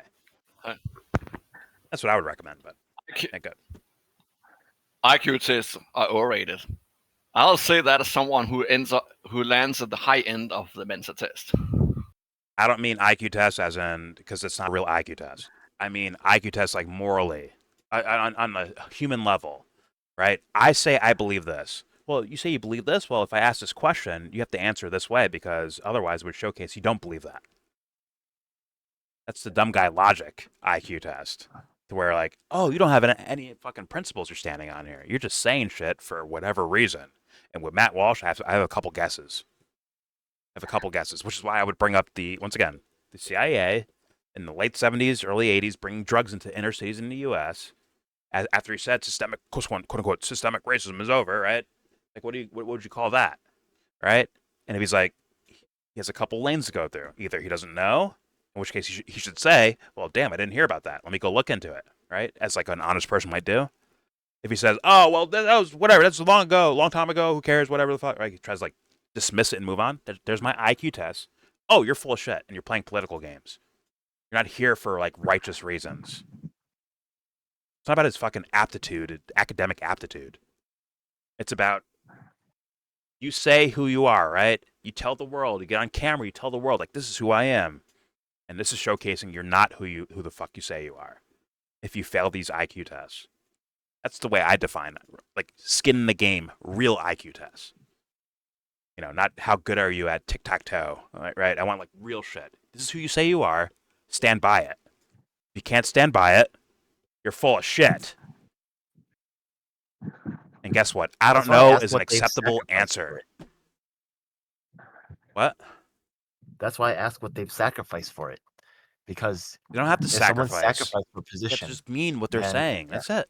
That's all. Mean what you're saying. That's all. At all times, just mean what you're saying. That's all. That's all you got to do. Nothing else needed by my standards. And if we find out the world's like, you know what, we should bomb Iran. If that's what people like really want to do, but then we got bigger problems, right? If you're someone that's against that. But at least it's real. Instead of this fake fuckery bullshit we get all the time. At least it's fucking real. And then we know what we're actually dealing with, right? If people just be real for a fucking second. But once again, we are so far away from, in my idea of like fixing things, we are so far away. People are dealing with their own fucking psyche still, bro. We're nowhere near the fucking thing to like clean the fucking place up. Nowhere fucking near it. That's just my opinion, once again. But yeah, nowhere fucking near it. And thus we have to navigate shit like this. It is what it is. What can I say? This is where my idea of the world, as far as like my idea of like quote unquote fixing the world, I have to navigate these avenues. And guess what? It's politics. I hate politics. It's not about politics for me. It really is. Like, I could be watching two guys reviewing a fucking movie and get the same thing out of it for what I want to say about what I believe in my worldview.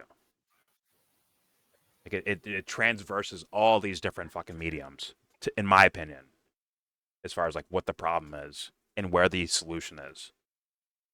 And it's like, we get nowhere if no one's being real about anything. That's starter number one. Yo, be real. If you're George W. Bush, be fucking real about it. But hey, man, listen, we're bombing Iraq because I got business deals over there, or I hate Arabs, whatever his answer would be. Just be real about it. Granted, they know they can't do that, right? Because the other person's like, all right, we got to kill him then. Let's kill him. Let's hang him and kill him. Right? Thus, those guys will never just say out loud what they actually think or believe. We get stuck with, well, they have weapons of mass destruction. Do they? Shut up. Get rid of that guy. Get him out of the press corps. Get him out of here. And they bomb Iraq anyways, right? Same with any other problem. Is they're worried that people will find out. And they're worried about regular people's reactions. Because, let's be honest, some motherfuckers will grab a pitchfork and actually stab someone with it. Because they feel so righteous about it. It's a consistent problem over and over and over again. I'm just here to document it. Let's continue, shall we? Here we go. Because we talk about the system, it's a broad concept here. So let's narrow it down. Let's find a piece of the system that we can point to and say, well, this is designed to hurt black people. Okay, so if you go to Georgia, for instance, after they implemented school desegregation, what they started doing is saying, oh, okay, well, we can't legally keep black people out of our neighborhoods or out of our schools. But what we can do is we can secede from our neighborhoods. I mean, you've been to the Atlanta suburbs? A little bit. Like every four. Unfortunately. Like every four. Try to stay away. Yeah. Like every 4 blocks for a long time, you had like new school districts, and they would be drawn. They would be just basically gerrymandered. Like they would know where the white people were. I would use LA for that. And they would gerrymander example, the school but district. I guess Georgia would. I So never that heard of the only Georgia white version. people would be at part of Yeah, this. but you're going back to desegregation. I'm saying right now. No. This is what they're doing now. Like this is up to today. Correct. Like so, what they're doing is they're saying, okay, these are the new laws in place. However, we like our system of segregation and racism that we have here. So how do we hire the best lawyers Is that about class? Or to do you- show that? But it's also about race. Well, but I'm saying, do you think primarily in the minds of the designers of the system, are they actually I think- discriminating intentionally on I a think class basis, there or it's is pretty it? race. Pretty simple answer. Let's go investigate. All 3 of you, go find out together. Hold hands in solidarity and go find out. I know what Matt Walsh is about to say, so you want to know before he says it, so you're prepared. Go ahead. I have my own guesses, by God. Democratically ran city. It's Uh, the Democrats doing what you have a problem with. Okay. I'll be like, okay. That's where he's gonna say. I'd be like, all right, let's investigate that. And then if we see this, let's say we investigate, we find out something like something not right happening here. Okay, we find that out, right? Okay, let's investigate everywhere now, all over the place.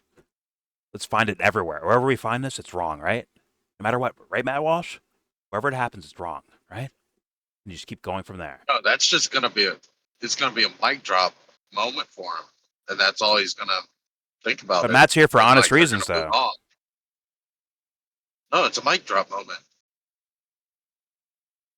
It's not actually a mic drop moment. It is in their circles, in Matt For him. Walsh's circles. And Matt Walsh is. Yeah, but he's not sitting in front of. He's not on the Daily Wire right now, right? He's not on Twitter Spaces with his own fans. So I assume, like Democrat, and I would guess that Ryan Grimm brought this up because he has some sort of back knowledge of how these things happen or how it led to where it is now. In which case, more scrutiny to Matt Walsh. And just saying, well, Democrats is not going to be good enough probably on this platform, I would think. In fact, he'd probably look dumb to just regular people watching it versus maybe his own audience are like, oh, damn, Matt got him. Maybe in Dubster's brain too. But here we go. Pretty race driven. I don't think that there's any evidence that But it's this is race driven. I think in like an example you give, it's class, it's people wanting to avoid So then we have a class problem. crime-ridden, impoverished Matt Walsh is areas. what you would do. Not maybe someone doesn't want to send their kids to school in a place that's high crime. There's going to be a lot of delinquency and everything in the school system. I don't think it's because the kids are black. It's just because of that. And also the other thing is when we talk about. But at what point then does Hold on a second. When we talk about school districts or the way communities are set up, here's another point that rarely comes up. It's pretty simple. You can move. Right? So you can always move. I mean, if you live in a community. Oh, he brought up the Ben Shapiro. That's the Ben Shapiro argument. Just pack your bags. You can just move, man. You just leave. Done it 100 times. Fuck your job. Fuck your whatever sense of stability you have in your household. Just get up and leave. Duh. It's simple. It's easy. He's gonna get wrecked over this one. But all right, here we go. Let's find out. Where you're claiming it's been set up systemically to disadvantage it. I don't buy that. But if I did, I would say, well, you should probably move from that community. I mean, you can go somewhere else. It's not. There's no law saying you can't. And if there was, if there was a law saying some HOA situations will like try to block. Yeah, but they're it, not going to say you can't move here if you're black. It's also why a lot of black community groups support voucher systems to allow, work with conservatives on voucher systems to allow kids to get to different schools. So when you see stats that say like a black homeowner who's trying to get a mortgage, who has a higher credit score and higher income, gets a higher interest rate from the average bank than a white applicant. A bunch of these studies have been done where they'll put in like a black sounding name. He's doing the SJW. And, SJW. Higher credit scores, higher income, better candidates on paper, other than their name, and they get a overall there have been so many studies that these have are arguments this. I would just stay away They from. get a higher honestly. interest rate, which means their cost of borrowing is higher, means the mortgage is higher. All it does is which means, maintain the thing. you have to have that much more, money. Well, it just maintains the bullshit. It maintains not having real discussion. It maintains it, I think, because Matt Walsh just heard alarm No, in there's his a mind. locked-in answer to it. What? There's a locked-in easy answer. There's a locked-in easy answer to the black loans versus the white loans thing. It's pretty simple. I just don't remember the details. They all go to it. All the Republican talks go to it. Okay, fair enough. But I think this is not the. This is a dumb fuck level to be arguing this stuff at. So I'll give you this, Ed. He's at least a dumb fuck. I'll give you that. But there's once again, dumb guy logic questions to ask. Where this guy, either you say I don't know, in which case I educate you, or you say you do know, and okay, make a whole entire week dedicated to this. In fact, I will give you 3 months of my paycheck for you to go do this on your show. Everybody knows. This is Well, it works right in line with Matt Walsh, because this is what these guys, they stay on that political level. To me, it's just politics. It's on the political level instead of the deeper level. Man, isn't this wrong? It's not about agreeing or disagreeing. This is just wrong, right? This shouldn't happen. Let's really assess it. Let's really go through it, because the point is to stop it, right? But if you're just here trying to own someone, you end up in a murky fucking territory where nothing gets actually done, honestly. Anyways, here we go. To move into the neighborhood that you're talking about. So systemically, it doesn't say, well, if you're black, you can't live here. But systemically, what it does is it makes it easier for white people to move into these wealthier neighborhoods, harder for black people to move into those neighborhoods. And that's before you even get to the wealth effect. Jim Crow, only ended recently, which means that if you look at the kind of savings rates and the inheritance rates for the average black family, it's close to nil, especially after the subprime mortgage wipeout of 2008, compared to white families, which can go to mom and dad and grandma and grandpa and say, can you help put my kids in private school? Can you pay the down payment? 20% is an awful lot for this mortgage. Generational wealth. Yeah. Right. So you combine the fact that they have to pay higher interest rates with the fact that there's lack of generational wealth. That to me is systemic. But I'm curious specifically on the interest rate question. What's going on there? And should that be a problem that we as a democratic society should address? Why are black loan applicants paying higher mortgage interest rates across the board? And again, that is replicated across the economy. Okay, I'd have to look at the studies you're talking about. You say that they've been replicated time and time again. There's no issues with the studies, and there's no issues methodology. I'm sure people will you pick actually some of do the studies apart, but it's pretty well accepted. Well, that's when Ryan Grimm, you say, okay, you're not trolling, right? You're not joking. You're not trying to just be considered, okay. You said an okay statement. Are you actually will you actually look into this? Will you actually? I'm gonna hold you to this. I'm gonna really look into it. We'll never work on this issue. You're going to talk about it. No, I'm saying Ryan Grimm to Matt Walsh. That's what I was saying. Ryan Grimm as well. Well, Ryan Grimm as well. Matt Walsh has problems, but Ryan Grimm also has the same problems. Well, he brought up the information in the first place, right? He said across the board. He even brought up the idea of counterpoints. So I quietly assume he looked into it to some degree, but I would be holding. Maybe he looks down upon Matt Walsh as in hey, you'll never do this, so I'll just say it like this. But I think you should really press him, yo, are you actually going to look into it? You just said you never heard of it before. You don't really know. Okay, is Ryan Grimm do a show on about it? What? Is this you show fucking listening to me about it? Okay. Listen, man. It is what it is. Do your thing. But yeah, my point is, he asked Matt Walsh a question. Matt Walsh was like, oh, man, I never heard of that. Let me look into it. I'm like, good. Let me hold you to that. Are you serious, or are you just saying casual conversation shit? Are you really going to look into it? Is what I would ask Matt But Walsh. apply that back to Grimm himself. I understand, but he brought the You could point up in apply the that to first place. Walsh, right? Yeah, but he brought it up in a question to Matt Walsh, and Matt Walsh's response Apply was, it back "I to didn't Grimm, hear though, about that." right? That's a good Okay. question. But the same thing is true for the same thing is true for Grimm as well. Did he made that up? You're saying? Is that what you mean on other? No, do you mean on other things, or do you mean on the thing he brought up? The thing that Grimm's bringing up right now, right? He's telling Walsh, right? This is something that's important. This is something we should be working on. You think Ryan Grimm's working on this stuff? Okay. Let's find out. We're still. Let's find out. Because he could be just quoting Let's other find out. journalists, right?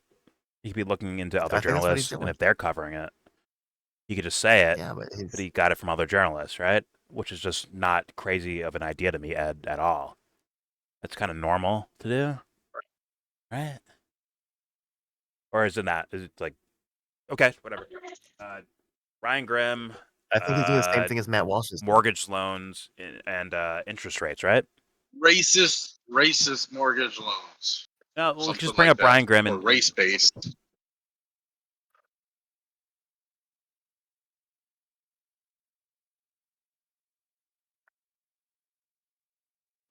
Hello.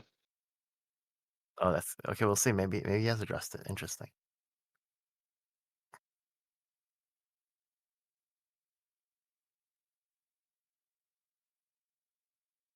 that's Wall Street. Whistleblower claim banks. This is about a whistleblower in particular. All right, do I type in African American? I do see that he's done some work on this particular issue, though. Apparently, this this mortgages and stuff. So it is part of, and he does know that he did cite some statistics, so he does know something about it. That's good. Maybe he didn't cover it himself. Maybe he read it from somewhere else. I don't know.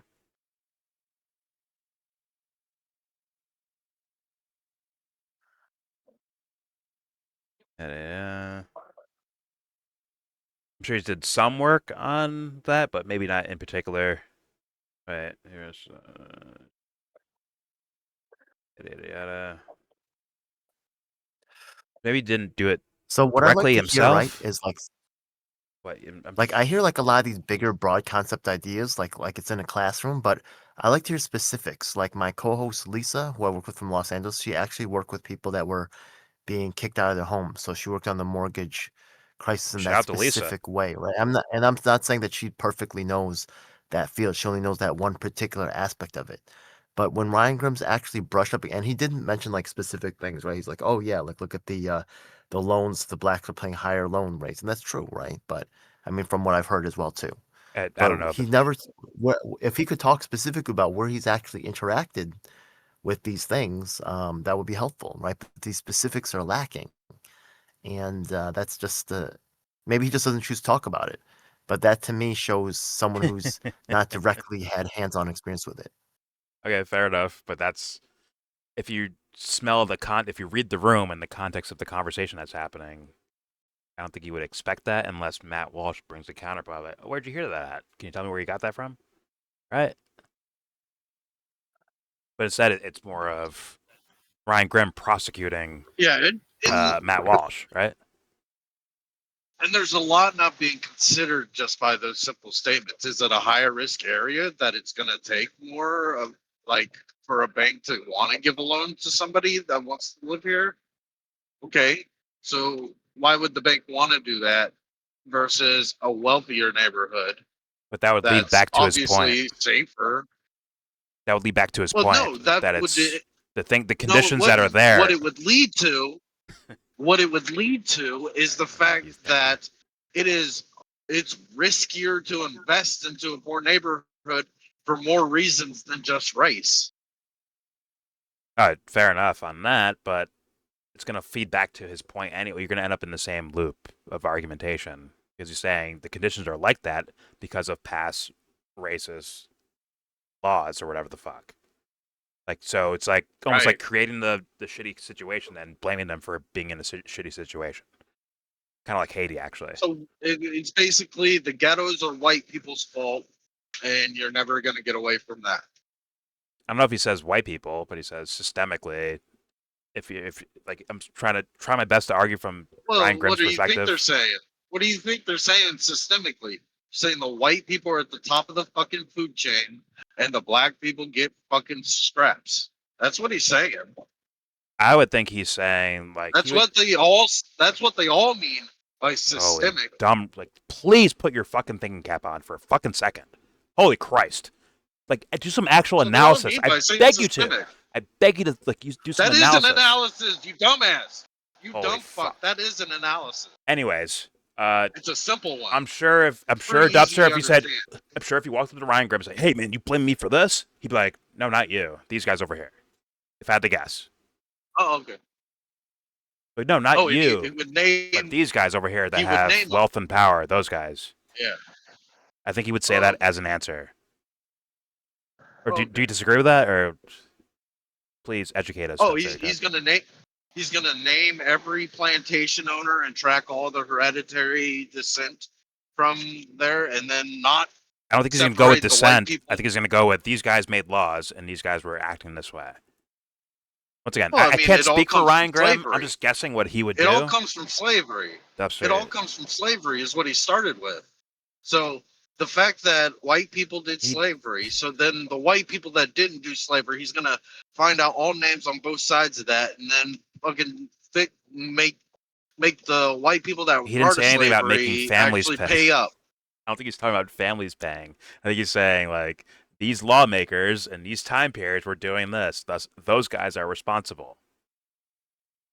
And then new lawmakers that come in are using the basis of those old lawmakers that were doing shitty things, according to Ryan Grimm. Once again, I can't speak for him. This is my guess of what he would say.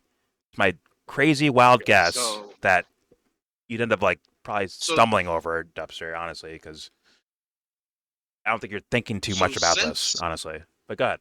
So since the ghettos were created, not this generation, but I don't know, right after the Civil War, somewhere in that time frame, the 1870s to the 1960s, that's when the ghettos became ghettos and all that stuff. But since we're basing that today off of the fact that they were created and now we're having to deal with those problems today of the ghettos existing, we can't appropriately address financially the proper way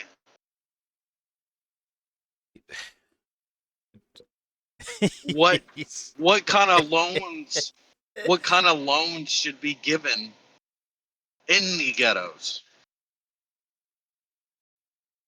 Okay, what he's going to say, my guess of what I think Ryan Grimm would say is that if there was a starting line, these guys started 30 feet behind the rest of everyone else. So thus, yes, there's a good chance for more crime or more whatever the fuck, right? Worse houses, whatever, because of the lack of a head start. So thus, perpetuating, and the policy following that ends up perpetuating that same phenomenon. Does that make sense? As in, if we increase your interest rates on your mortgage, right? If we increase it because you live in a bad neighborhood, but the bad neighborhood was actually created way back the fuck over there, then it ends up perpetuating the cycle of you end up because they have to pay more, right? They lose more money because they have to pay larger interest rates, so thus they end up in a lesser spot than someone else does. That makes sense. Now, I'm not saying I agree with that. I'm not saying, and I'm not saying it's his argument. It's my best guess of his argument. Does that make sense? So the solution is let's destroy all the ghettos. Yeah. Start over again. So we should start over again. I can't destroy all the ghettos. So they can all fairly start off at the same position. So they can all start off fairly at the same position. Are you arguing against or are you listening? That's my question to you, Dubster. Are you actually listening and taking in the information, or are you just like, I have to be against this no matter what? What are you actually doing? I beg you to answer that question. Think about what I fucking said. and answer my fucking question. So should we destroy all the ghettos and start over so everyone in the ghetto can have a fair chance? Think about what I'm implying by fucking saying that. Destroy all the ghettos so that everyone can start at an even place, you're saying? Yeah, a fair chance. Once saying again, communism. I'll try my best to answer for See? Ryan Grimm, who's not Yeah. here. I'll try my best to answer that, but I think the idea would be like, to acknowledge that exists to start with, to acknowledge that phenomenon exists, and then go from try to think it out. Like, what do we do about it? I don't think he has an answer. I think he's saying we need to acknowledge it first, just like he doesn't have an answer for Haiti. We need to acknowledge that they're being fucked over in the first place. I would assume that's his answer. I could be wrong about that, but I think that's what his answer would be. And your rebuttal is? Were you talking about hypothetical communism? ... This is are for not- Dubster. Go ahead, Dubster. We are not currently fucking them over like our ancestors did. We're appropriating to the relevance of they are free and fair now, unlike before the 60s. But once again, I said What would you like us You to said you do? understood it. I said his premise, and Did you not hear what I fucking said? Right there. I don't think you're listening to what We I'm are- saying. Fuck, go ahead. You didn't fucking hear what you said, and I'm answering it. Okay. We are fairly treating black people equally to white people. Yes, Jim Crow happened, ghettos happened, slavery happened, but from the 60s on, Crack epidemic happened too. yeah, white people buy crack too. Okay, but they put them in inner cities in particular, and who predominantly Trailer parks are in occupies- inner cities. No, White people are in inner cities too. All right, you're not All right, sorry. Go ahead. Sorry, they equally distributed. They picked by race, equally distributed to whites and blacks. Cocaine. Go from there. Yeah. So, yeah. No, I'm sorry. White people got all the meth. There, it's balanced out now. I think meth can be domestically made, so thus, right? Versus cocaine, 90% of the world's cocaine Crack comes is from. domestically made. Okay, but the base of it is cocaine, which 90% of it comes from Colombia, and they had to actually ship it into America. They actually had to do some, maybe meth takes hard work too, but cocaine was extra miles to bring that shit into the U.S. and actually target inner cities. But whatever, go ahead, keep going. Okay, the equally distributed meth and cocaine. Think CIA were the only drug dealers? No. Okay, so moving on. Yeah, moving on. Go ahead. All right. Okay, so the financial balance of black people and white people getting loans was kind of worked out in the 60s and the 70s. And then black people had to come up, yes, to open more businesses for them to have more wealth. You're not being fair as well, because just because they say, okay, civil rights now, doesn't mean things don't carry over for a while afterwards, right? Because I'm still pretty sure that black neighborhoods, or lower income areas, I don't think their properties just jumped up because they have civil rights now, right? Their properties still stayed at low values compared to other neighborhoods, right? Well, yeah, I agree. But that was based on, why were their neighborhoods considered lower income than other neighborhoods? What do you think that is? So, a solution to it. That's what we're trying to fucking get to. We're trying to get to a solution. I swear I just asked a question. Can I try that again? You Ask said the question. Lower income, or did you mean lower value? Why were certain properties lower in value than other properties after the civil rights? they were lower value before the civil rights. And why were they lower value before the civil rights? Because black people lived there. And why were they lower value after the civil rights? Because black people lived there. And now I ask you what your point is. I'm joking, obviously. Oh, you're Like, okay. I That have didn't a happen. dream. Okay, try again then. Without I have a joking. dream of putting all you Yanks on a reservation.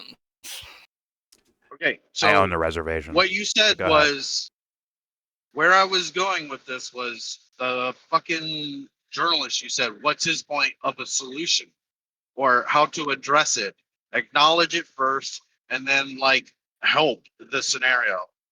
We just heard a There sample are of his diagnosis, right? A sample of it, at least. right, and there is actual help for that, and it is racist help, and it came from Donald Trump. He put 600 billion, yeah, was it billion or million, into the black communities for businesses. How's that? Race-based loans for small businesses, specifically for the black community. You have to say you're black to get this loan. Oh shit. Okay. And The it's your channel This now, bro. Go solution is ahead. this solution is being practiced by the Republican Party. Okay. So the thing that Ryan Grimm's talking about the kind of inflation of interest rates, on average, I guess from black owner to white owner, is I would have to dig into a it, random but phenomenon, just by accident, I guess. no, it's based on probably the risk. And the risk is because the neighborhoods might be bad neighborhoods. Right. Like if I And give how'd they you a become bad 30-year neighborhoods? loan, How'd they become bad I neighborhoods? give you I'm trying to if walk I you through give this you like a a 30 fucking kindergartner, but I'm I'm trying to walk you through it. I'm trying to get you If to like I see the give you a logic of 30 the statements, but you're not arguing against Dude, the if logic I of the statements. I'm not saying he's bro, right. if The I thing is, Dubs, hold on, real quick. listen, I'm not, shut the fuck up. I'm not even saying that Ryan Grimm's Listen, correct. I'm not if even I saying Ryan gave you Grimm's a correct or not. 30-year You're just not loan arguing against at his 8% points. interest, in my- and you Christ. lived in fucking Harlem, versus if I gave you a fucking 30-year loan at 7% interest and you lived in fucking Georgetown, guess what? I'm counting more on the Georgetown loan coming through than the Harlem fucking loan coming through. That's So, logic. Georgetown black isn't people should Georgetown a place in Fallout? Yes, because they're covering like the Virginia, Maryland, whatever the fuck, whatever. So black people should have moved to Georgetown instead. Is what you're saying, right? Want a better loan? When they first set up, like, once again, this is generational, right? Their family living in there, and then family living there again, and family, like, for the most part, a lot of people stay in the same area, right? Why didn't they just go to Georgia? Or sorry, Georgetown. Not Georgia. Georgetown. Georgetown, I mean. Sorry. I'm so stupid. I fucked up. My bad. Why didn't they go to Georgetown? Because that's a stupid rich motherfucker. Most white people can't afford to live there. Okay. So, are there neighborhoods that aren't stupid rich that also black people couldn't have moved into at the time period? Or is it just straight up like their choice? They just like, you know what? Let's go to fucking Harlem, bro. Or was it about affordability to some degree? Probably about affordability. Okay, and then when you set up there, like, generationally, right? And let's say you want to try to own property, but they also say your neighborhoods are bad because of why are their neighborhoods bad again? Because they're black. And that's when Jordan moves on with his video. All right, let's keep playing this video. High crimes. I just needed the audience to actually see that happen in real time. I just wanted everyone to see that in real time. High crimes and misdemeanors. Was I insulting That's what Dubster? happens Was in I those shitting on him? neighborhoods. Very nice. I asked some simple questions, and I think And I answered correctly the whole Funny way enough. and logically. funny The enough. whole way. Once again, I don't know enough about Ryan Grimm. Definitely don't know enough to trust the guy about whatever. But I think he would spank you in a fucking discussion, whether he's a shill or not. And that's very sad, Dubster. Dude, if Very, It's very pretty sad, man. simple. If I were to give you a 30-year loan on a lesser value property, which isn't going to pay as well, and it's in a fucking neighborhood that always has high crime, versus the 30-year loan in a low crime area that pays more, it still pays more with the lower interest rate for the bank. He can't see Why the wouldn't they? life circumstances there. He can't see it. He's just blind to it, I guess. Incredible. Look, you could probably drop down to 4% and still pay more on the bank's point of view than the 8% on something that's a 20th of the price to the other loan. Okay. I'm going to continue with this. There's 3 minutes left. Let's just hear out the end of it. Here we go. The studies you're talking about, you say that they've been replicated time and time again. There's no issues with the studies, and there's no issues methodology. I'm sure people could pick some of the studies apart, but it's pretty well accepted. Yeah, I'd have to know who is accepted by exactly. That's a good question. Yeah, go look into it. So for the sake of argument, let's say that those studies are totally legit. He's not. Got it. I would still go back to a class issue on that. That already. Okay, go ahead. There are black people that do get really good loans. In modern day America. I'm sure of that. Like famous people, rich people, even middle class black people. Yeah, house Negroes. We know. Let's get on with it. He just said the Steph Currys. But all right. Good point, Dubster. No one was ever thinking of that. Here we go. So for the sake of argument, let's say that those studies are totally legit. I would still go back to a class issue on that. And the reason is that, look, banks... But the white... Well, can we explain? Like, banks care about the money. That's all they care about. They don't care about... I mean, these banks are not being run by people who are saying, we got to keep black people poor. I don't care about that. Once again, this is Matt Walsh. According to what I'm hearing from Ryan Graham, what I guess his point is that there was a time period where they were looking at what you looked like, I guess, as like who gets what loans at what rates and onward and on and so forth, to where that little dot that started there created like a mathematically like a tangent on a graph. The separation between like the inception of it and then the actual end results 40 years later, maybe you miss out on that initial point, but you can see the disparity in a way, right? And that initial thing kind of kicked that off, or maybe led to why things are the way they are right now. I don't know why that's such a difficult thing for Matt Walsh to understand, but I think he's fighting from a team, and I think Dubster is too, possibly. Well, being an individual. I will be fair. There was many. I don't know if it was areas, upstates, or just full-on states. For a while, if you're black, you couldn't be a banker. You couldn't open a bank, and then in another period of time, if you were black, you had to go to a black banker. That was part of history. Well, yeah, you kind of feed your own neighborhood economy that's also being subjugated from the outside as well, right? As in money that can be moved like internationally, which would increase the value of the dollar, right?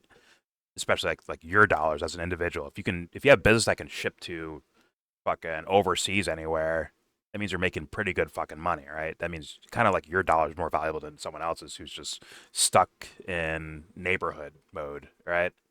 And stopping that would definitely hurt the chances of having some sort of like wealth, where it's like this is a dynasty type of thing. It's here forever, regardless of like how intelligent you are at business or how like greedy you are at business. You still might be locked down into certain areas, which actually psychologically and archetypally, if you look at like the way drug dealers move.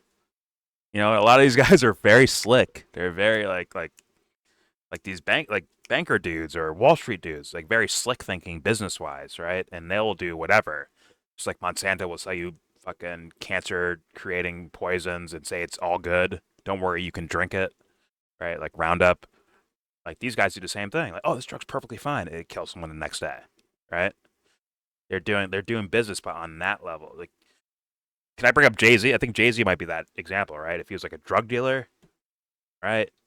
And he would probably sell narratives about his drugs or why you should come to him, and he would do violence to stop anyone from getting in his way, right, in his territory. Then you watch him on business level as like, quote unquote, clean money, right, with music and music business and other businesses and all that stuff and apparel and alcohol and all that shit he fucking sells, right? Like he's doing pretty good for himself on a business scale, and people give him a lot of credit for that. Like he's not just like fully going to other people telling him like what to do. Like what I've heard is that he does a lot of it like mentally on his own as like a business guy. And it's like boom, perfect example of possibly what the mind of a hustler versus the mind of the head of J.P. Morgan, right? Like they might actually have similar archetypal mentalities, but I'm just saying like maybe if there was free range, maybe there'd be a lot more mixture of different types of people in different parts of businesses. But I can't say I know. I don't know. Can't say I know. But that would make There's a sense. lot of things, honestly, that are not being said in this discussion that they're having on housing, and talking about like the interest rates and stuff like that. And I could actually, because I actually do specialize in this particular field, so they're very surface level, kind of like academic discussion, like high school academic discussion on this topic is just we could talk, It's right? not We could very talk about HUD academic. money. We could talk about, right, how people coming out of prison, right? How a large amount of Black people have been incarcerated, and also like how they have like bad credit scores. There's so many different aspects of this particular conversation, but they're really just kind of like going off the most basic race discussion for Yeah, this and topic. it's not very academic either. It's kind of matter of factly speaking. That's what they're doing. They're It's speaking what in the matter of common facts. people, They're yeah, not it's what the going common over people data. understand about this topic. What? Wait, what? That's what the who will understand? It's like a very surface level, understanding of like Oh yeah, yeah, racial for justice sure, as taught in schools in America. for sure. It's just like once again, you could say the simplest things. It's just you have to you have to deal with and entangle yourself with the logic of it, right? And that's what seems like Matt Walsh is avoiding. And what I was trying to get Dubster to like actually go on is like, okay, here's Ryan Grimm's logic. Deal with the logic of it. He said he went a different Yeah, direction, but fair enough. I handled it. I wrecked him. Good job, Dubster. We'll have a cookie in the mail waiting for you. But yeah, Matt Walsh I don't think he wants to actually engage with the logic of it because then he has a lot of content and videos that he'll have to entangle with if he accepts the logic that's being put in front of him. So I would assume his actual natural measure would be to deny it. And it could look stupid. Once again, this is my guess of Matt Walsh as a person. Like, I think the guy's full of shit. So I think he would just like kind of deny, regardless of how dumb he looks, because he'd rather a couple floors of his pyramid fall down than the base collapsing, right? So Oh, he well, will how about this, right? protect. I would ask you because I think that the Matt Walsh response, even though I do also share my concerns about it, right? I think it's a very typical response. I think it's a very typical American response. I don't Would think you it's agree with typically that? American. Well, it depends on their motives. If their motive is to make sure Most people that you're on the street when confronted with this kind of thing would react the exact same way. That's how I feel. Maybe you have a different. Nah, I don't think so. No, I okay. don't think so because of the intention behind it, right? I would hope that someone would be like, man, I never heard of that. I had no idea.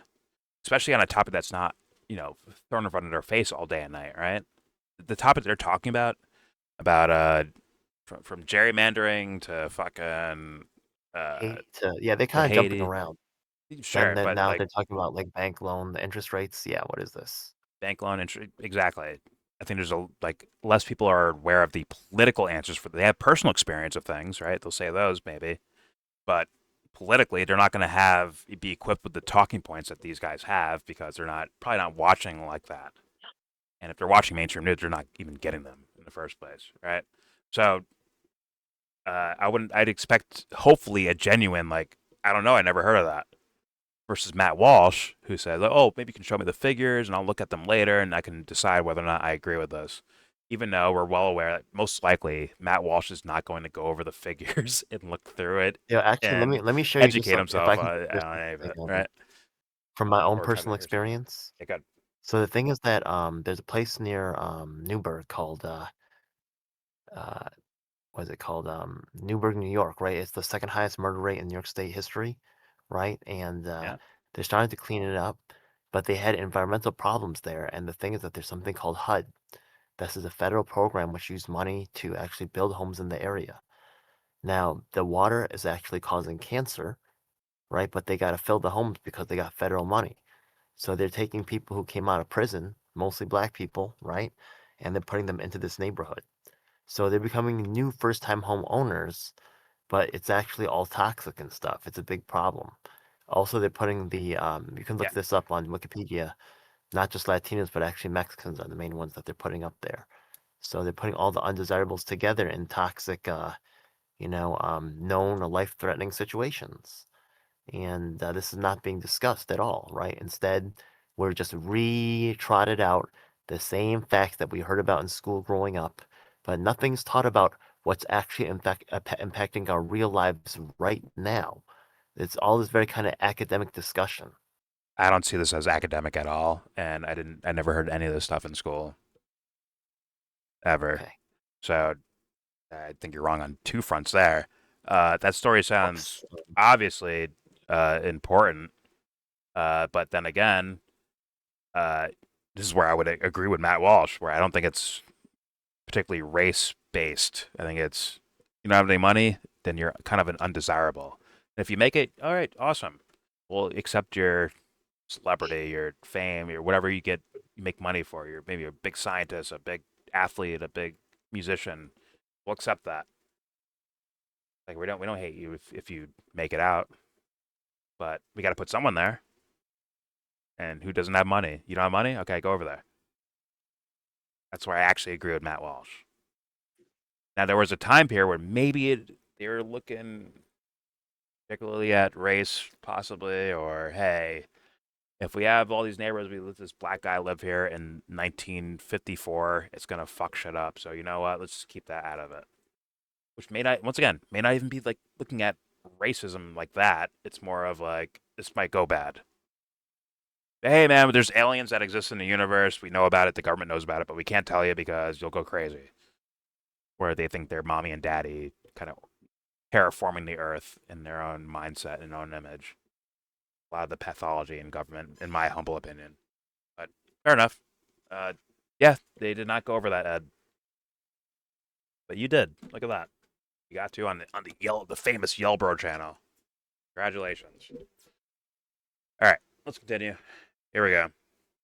I don't think they care about anybody. They care about the money. And so if that's happening, they're making stereotypical assumptions, class-based assumptions that I believe they would probably also make if somehow they got they had the impression that this was, say, a white, quote unquote, white trash, as they're often called, from the trailer park. You know, if I think the banks would have the same sort of skeptical, discriminatory attitude in that case as they would to someone who they're assuming is from the inner city, let's say. Right, but so the other word for that would be implicit bias. So let's say the banks. We have to wrap, by the way. We have a hard no. Oh, but let's say we got to wrap in a second. But let's say the banks only do care about money. That's a reasonable thing to say. So then, what could explain why they would treat the two differently? It would have to be like you're saying. But what you're saying is there might be some implicit bias toward if they could identify some poor white guy, which goes to the point though of how it's easier for poor whites, which I used to be one of, but it was easier for me to migrate out. My name's just Ryan Gray. I don't even think you can't even tell that I was white trash. Right. I mean, you can if you know me pretty well, but. But you can't tell on a resume or an application. You see his to a arrest bank. record. Yes. I don't know. You're wearing a tie and everything. I wouldn't say. I mean, there you go. Could have fooled me. Yeah. Look, but I wouldn't even call it implicit bias. I think it's just like banks. they are biased against people they don't think will pay their mortgage, basically. Right. And so why don't they think a person with a black name will pay their mortgage? Because I think in that case, despite a high credit score and a high income. If that is true, then they're making assumptions they're making class-based assumptions. This is a lower income person coming from a low income neighborhood, even if their current income is the same as that's the background. And so sounds like those people face a systemic problem. Well, class-based, but that's what I'm talking about. Yeah, we're getting told. We're getting it in the ear. Matt, thank you so much. This is fascinating. Okay. Yeah, I would tell Matt Walsh maybe he should study a little bit more as well. I mean, I should study more, to be honest with you. He's talking about something he's not familiar with. Okay. And I'm not familiar with it either. I don't know how this plays That's why out. I said Matt Walsh should study more, and I should study more, and right. Okay. Right. And I guess we have to find out if Ryan Grimm has actually studied more. That's why he's saying these points, right? Maybe he's seen all the information, all the data points, and whatever, and maybe he'll share them with Matt Walsh. Like, hey man, here's what I looked up. You can look into it for yourself. Here you go. Maybe that's the case. I had no idea. I guess he came from a fucking trailer park. I don't know if that's true or not, but that's what he's saying. But yeah, I grew up. We all come from a trailer park. That's our spawning point. Got it. All right. Call of Duty spawning point. That's all gaming, all FPSs. Anyways, there's your video. Please subscribe. Go ahead. If he's from a trailer park, which I respect either way, right? If he is from it or not from it, like, it doesn't make him better or worse, right? But the thing is that I want to hear more of the stories of the things that he saw that give him a unique perspective versus kind of like reciting, like these statistics or things like that are really, I feel like, I guess we had a difference of opinion on. For me, that's like kind of the academic norm. I was also teaching for standardized tests, just so you know, for quite some time.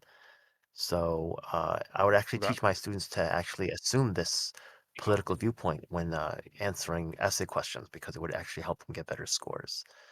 Because this actually was reflected in the passage sections of like standardized tests. Okay. That's just my experience. So anyways, and also, like, even with the selections from the English section, right? They would select, like from poetry or, more works that had to do with more ethnic pride type of stuff. Okay. Or DEI related. So,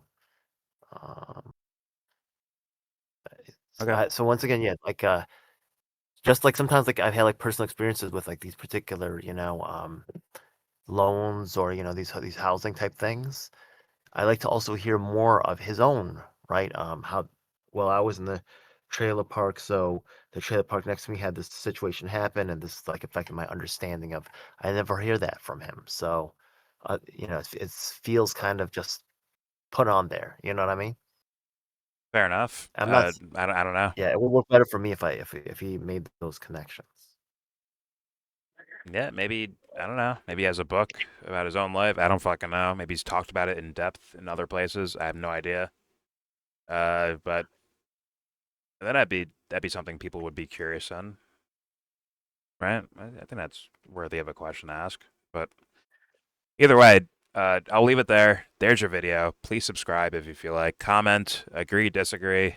This turned into a 3-hour something video, guys. 3.5 hours, you fuck faces. How dare you? You're welcome. But there's all these fucking statements and questions from the video to us. I played like I showed like 6 or 7 other fucking things of like Laura Loomer and Marjorie Taylor Greene and Trump being booed for fun. Yeah, please leave your comments on what you think. Don't forget to share, support, hopefully donate to all the links in the description box. Also, please check out the Discord link if you want to join that. We are in that Discord right now, talking shit. All opinions are welcome. It's nothing pornographic or grotesque.